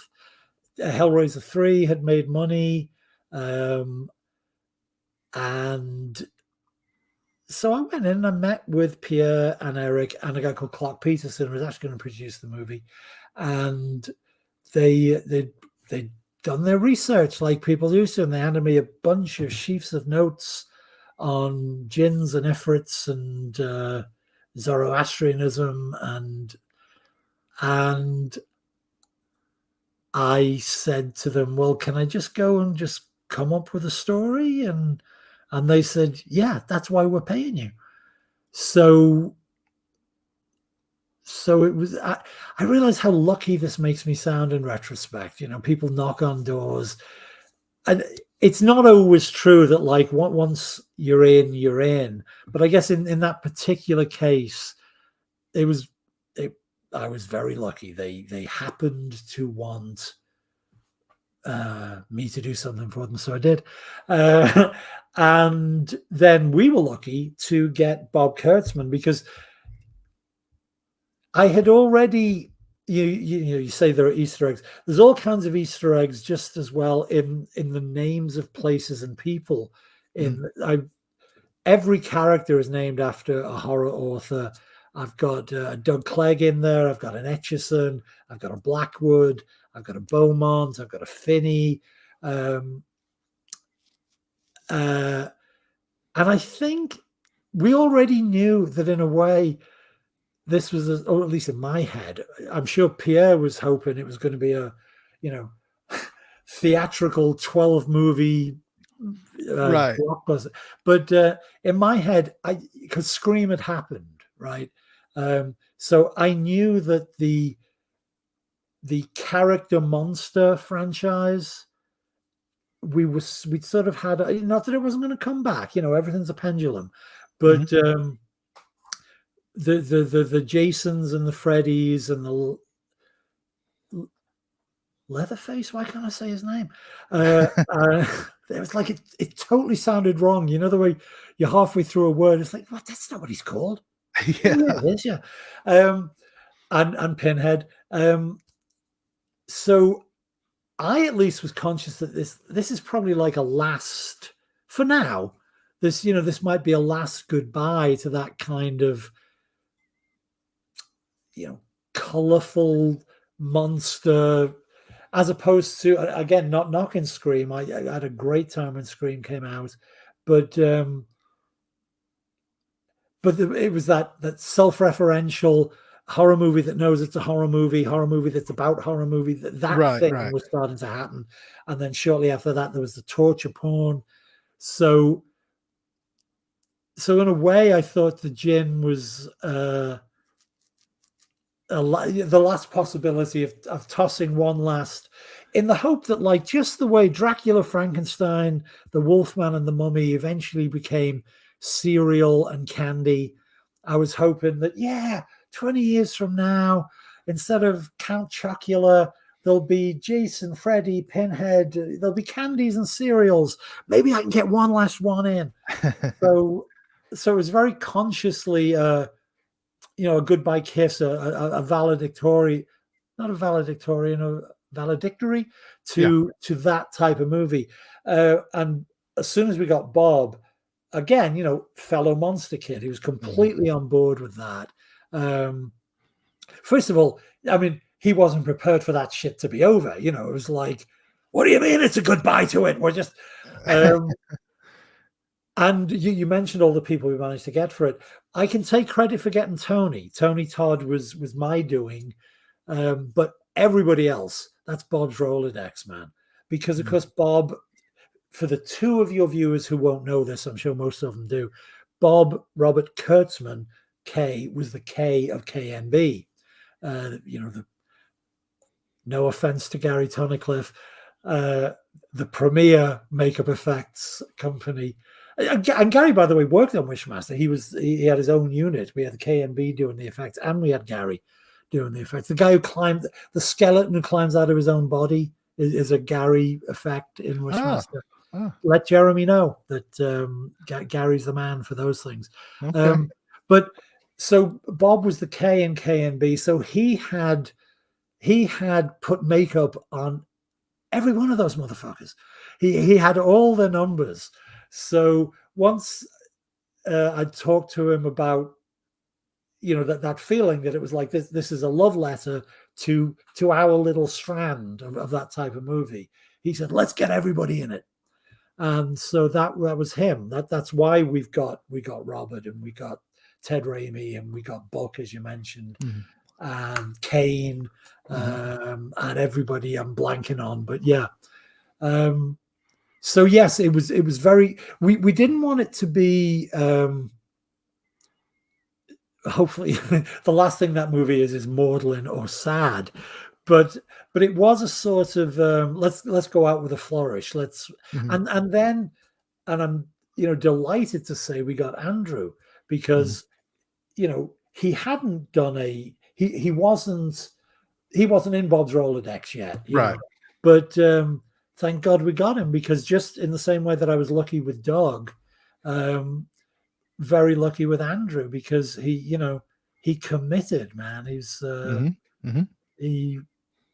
so yeah. And so again, it was a really joyful experience, the whole thing. And I should, before anybody writes in and asks, Buck Flowers line, you dyscomplectic afterbirth of a Chinese gangbanger. I wish I could take credit. That is pure Buck. He was such a gent. He walked up to me, just because obviously I'd written the scene, and he walked up and he said, "Good insults here. I got a couple I'd like to throw in. That's okay with you?" And I refrained from saying, "You Buck fucking Flowers, man. Do whatever you want." Exactly. Yeah. But yeah, people often ask if that line was one of mine, and nope. But I've made the mistake in the past of saying it was a Buck improv. No, he came prepared. He had several of those things. He's probably done them in other movies. Asshole. He's probably got like 3 or 4 in every pocket. And I'm sure. Yeah. And I understand. And you've had no desire to see any of the Wishmaster sequels, huh? Well, I'll tell you why. And this, I've realized later, many years later, this might not be true. But I was told at the time by Eric Salzgeber that the reason, or one of the ways, that Jack Sholder got to write and direct Wishmaster 2 was that he came into Pierre's production company had, initiated it, but it was live, as they were then called. They became artisan once they got fancy, But he went in and according to Eric, who is no longer with us, so he cannot be called on to testify here. But Jack came in and said, "I'll tell you what was wrong with Wishmaster. The writing and the directing, they were shit. You should let me take over the franchise. I'll write and direct it." And they said, "Okay, Jack." And they hired the fucker. So for 20 years, I've routinely ended interviews about Wishmaster with the phrase, "Fuck you, Jack." Well, Jack, I realized about 5 years ago, I don't know that that's true. I've no fucking idea. Eric wasn't in the room. He's got that. He's got a bit of a. I can see him doing something like that. A friend of mine actually got in touch with him and sent him a short film of theirs. Yeah. For him to critique or whatever. And his response was, "Get out of the business. This isn't the business for you." Well, I say again, fuck you. So I could see him maybe, yeah. I don't know. Who knows? I don't know. We don't know. He directed The Hidden, did a great job. He directed The Hidden. Yep, that he did. Yep. A couple of questions here we've gotten in from the viewers. My buddy Dan wants to know, is there any chance we might get film adaptations of your excellent novels Moontown and Morningstar? God bless Dan. Thank him very much for me. Well, let me ask Dan if he's got any money. Because if Dan wants to produce those movies, film rights are available. Let me tell you. Dan, thank you. I don't know if is this a typing. I assume he can see me. Dan, thank you very much. My agent has singularly failed for 30 years to sell any of my novels to the movies. So in terms of, is there one coming up? No. Could there be? Would there be? Would I like there to be? You bet.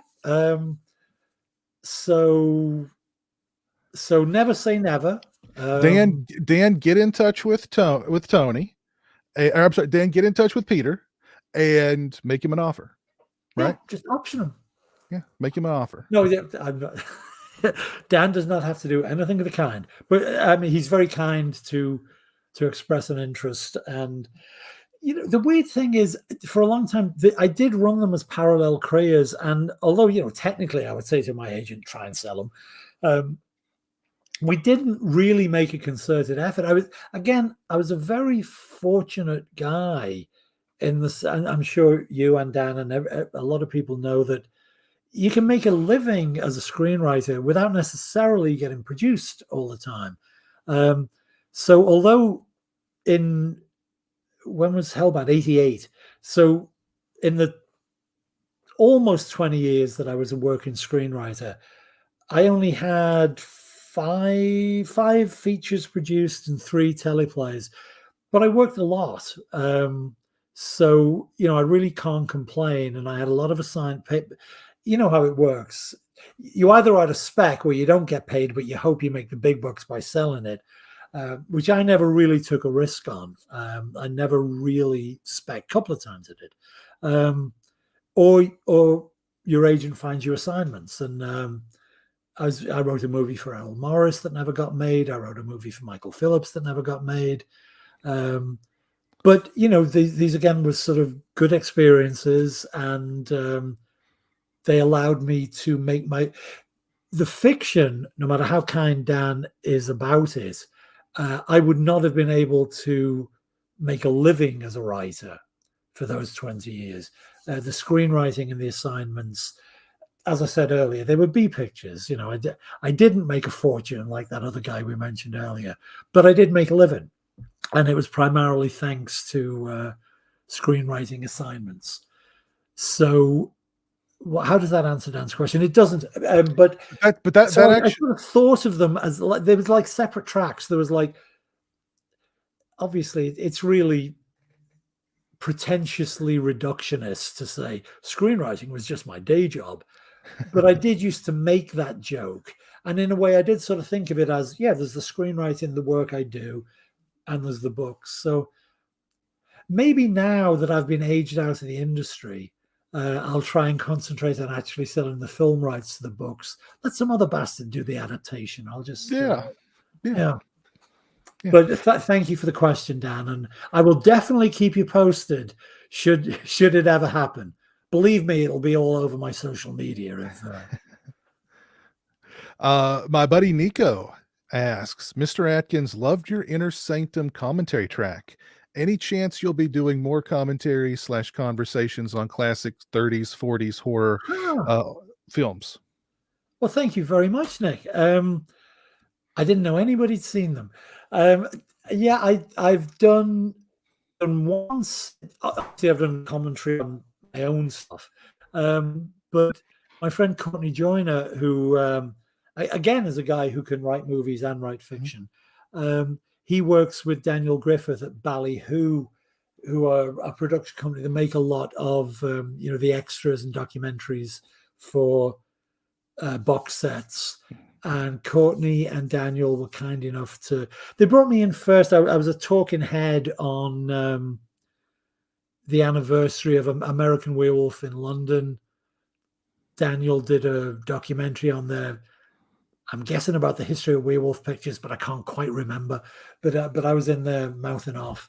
And then Courtney was kind enough to say, it's difficult to shut you up, Pete. You're just the kind of person we need on a commentary. So why don't you come in and talk about these Lon Chaney Jr. movies? And oh, that's weird. Actually, that was lockdown had just happened. We were going to do all the, obviously that first one we all did in real life. But it's particularly kind of, Nick, to say nice things about the innocent, because I was literally on a phone to Holcomb in his studio. We're recording the commentary, and I gather you can kind of tell the sound quality on the. I'm sure the content's fabulous, but the sound quality is apparently leaves a little to be desired. But and then more recently, just about 6 months ago, Courtney brought me back in to do a commentary with David Brackman, who is a writer and producer of Monk, the TV show, the Tony Shalhoub show. Who's a great. He was an SNL writer, which I didn't know until we did the commentary together, which was weird. SNL and Monk. But they did a box set of early Sherlock Holmes movies. So although not classic horror, Nick, we did do some 30s movies.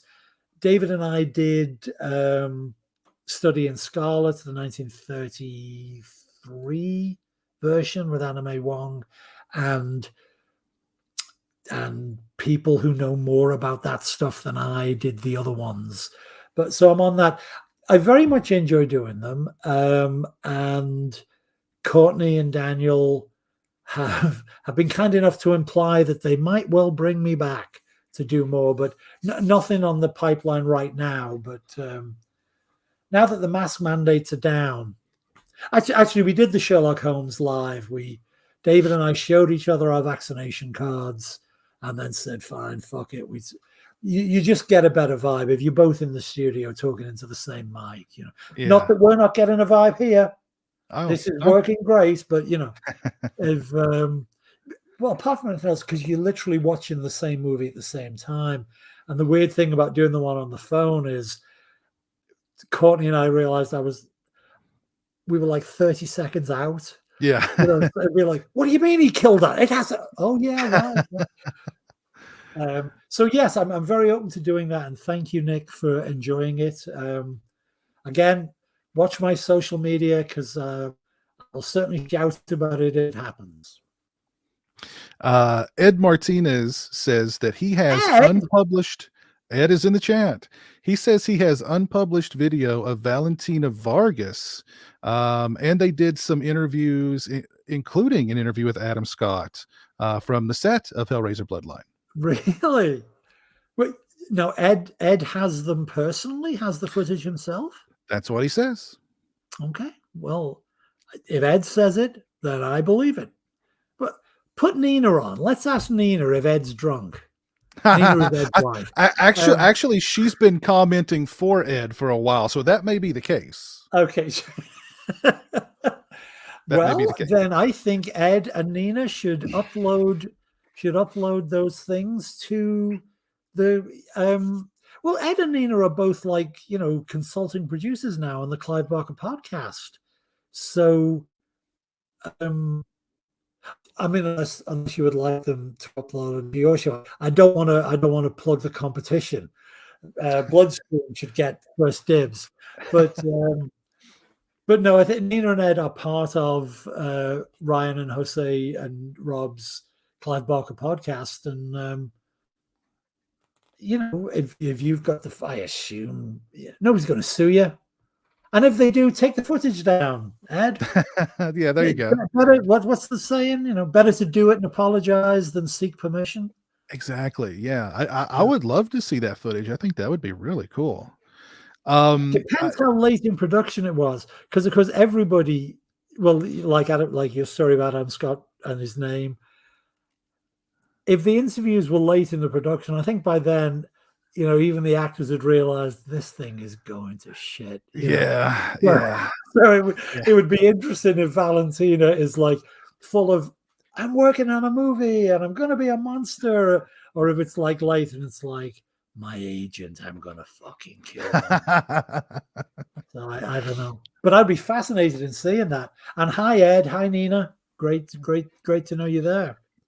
Well, Peter, it's I've kept you much longer than I had anticipated, but I think we've had such an incredible conversation. It really has. Thank you. Thank I you. just feel bad for you're East Coast, right?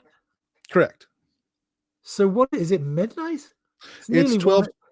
It's 12:24 here, but that's neither here nor there.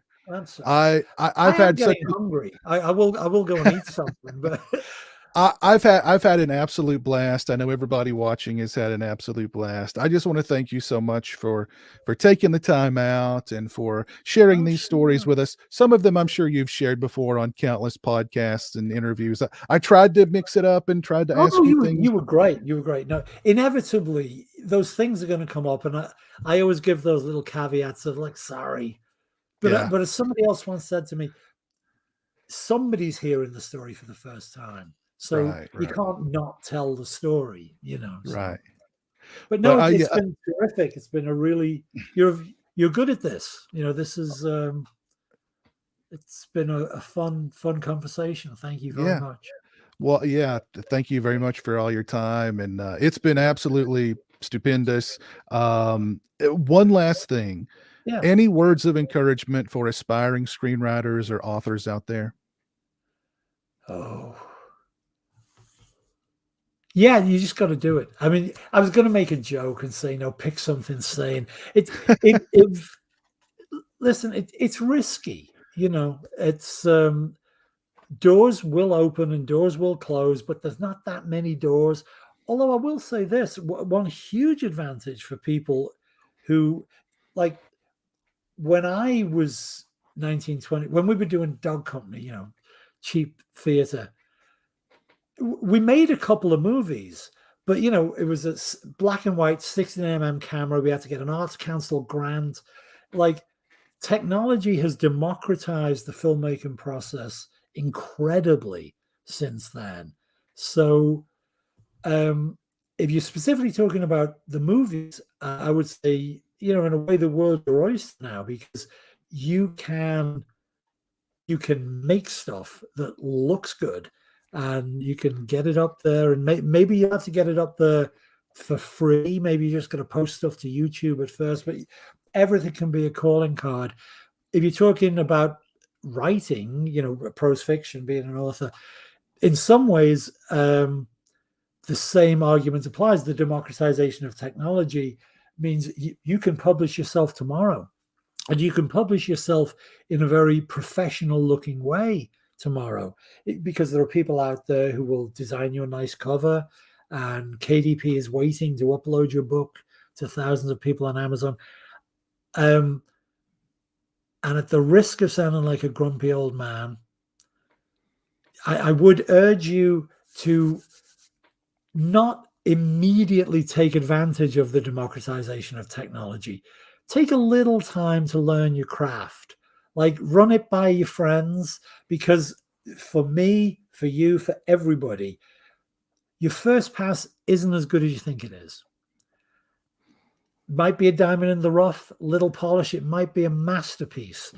But, you know, learn the craft a little, and then you can try for the traditional route. Though the weird thing, a terrible thing, I'm sorry, we're complaining about the time and I'm babbling on again, but I'm concerned. A life in the arts is a great life. And I want to encourage anybody who wants to be in a band or make a movie or write a book or paint a picture or sing opera, whatever the fuck it is. You know, it's the greatest life. So I want to encourage people to do it. But an awful thing has happened that, in a way, is the counterweight to the democratization of technology. The mid-list has disappeared. The middle class has disappeared. When I was starting out, obviously you had, before Stephen King, you had your Agatha Christie's, you had your Frederick Forsyths, you had your Stephen Kings. You always had your A-list who were making millions of dollars. And you always had people who wrote a book a year but couldn't really get a break. They were published, but they needed a day job. And then you had a middle class. You had professional writers. This is true in the record business, in the movie business, and in the publishing business. You could, let's assume a modicum of talent. You got to have a bit of talent and a bit of tenacity and work hard. But if you could write a couple of books a year, you could be paid sufficient money by publishing houses that you could make a living. You weren't going to make most of us were not going to make Stephen King money, but you could have whatever the phrase middle class means, because as we know, that ranges from $20,000 a year to 150, whatever you call it. But somewhere in there, you could, if you were lucky, if the right doors opened and if you had some talent, you could make a living as, let's use the term loosely, as a middle class band or middle class filmmaker, director, screenwriter, middle class author. And what's happened now is you've still got the A-list. You've got the 40 writers who make $1 million per book. And you've got, and they might be brilliant. There's nothing to do with quality. But you've got the self-published or the tiny small press published people who just, they might do great work and people might like it, but it's not a paying job for them. Mm-hmm. And that's a really tough situation for young and not so young people, who, whether you're young or old, people starting out. It's a tough situation now because you don't have that kind of, hey, I wrote a crime novel and leisure paperbacks gave me $10,000. They're going to do it. If I can do two of, and we're talking 30 years ago, so you could get by, not on 10, but wrote a few short stories as well. You could make a living from the mid-list. And now music, movies, and books, you got the A's and the unpaid. I exaggerate to clarify. So it's tough. It's tough. That middle thing has disappeared, but self-publishing and self-publishing in disguise, i.e., a small press that is really you, but you put a colophon on there. So there's lots and lots of ways to do it. But the truth is, you got to want to do it. You got to be good at it. Everybody can get better. Everybody can get better. Nobody can do it if you don't have it. At the risk of sounding like Jack Sholder, there are people who might have the desire to do it, but it's just some people are tone deaf. You can't sing opera if you're tone deaf. Right. But I would. Everybody should try. If that's what you want to do, you should absolutely do it and keep doing it, because practice will make you better. You'll be surprised. You'll be surprised how bad you were once you get good. You look back and you'll say, "Oh, I thought that was good a year ago, but wow." But yeah, just keep at it. Keep at it, because it's because we love it, right? I mean, I'm still a consumer. Even though I was a practitioner, I guess I've been a practitioner half my life now, but I'm still very much a consumer. I love movies, I love books, I love music, and so that would be my only negative advice would be, if you don't love it, if you're not a big consumer of the thing you think you want to do, you're probably kidding yourself. But if you watch all the movies you can fucking watch, and if you read all the books you can fucking read, and if you listen to all the music, sorry about the language, all the music you can fucking listen to, then in the immortal words of the carnival people from Todd Browning's Freaks, We accept you. We accept you. One of us. One of us. So, you know, my heartfelt wish for the best of luck to anybody who wants to run away and join the circus, because that's what you're doing when you choose a life in the arts. You are running away to join the circus, and whatever your parents say, I encourage you to do it. There you go. There you go. Some very wise words. That's a mic drop. There you go. Well, again, thank you so much, Peter. I appreciate your time. This has been absolutely incredible. No, it's Thank been you terrific. so much. Thank you. And once I recover, you know, give me a year to get over it. I'll come back. Sweet. I'm kidding. No, it's been really great. Thank you. I really appreciate it. All right, great. Thanks. Yeah, this has been awesome. And huge thanks to everybody who tuned in. Thank you all. Folks. Absolutely. And we'll see you again very soon. Take care. Have a great rest of your night. And until next time, peace.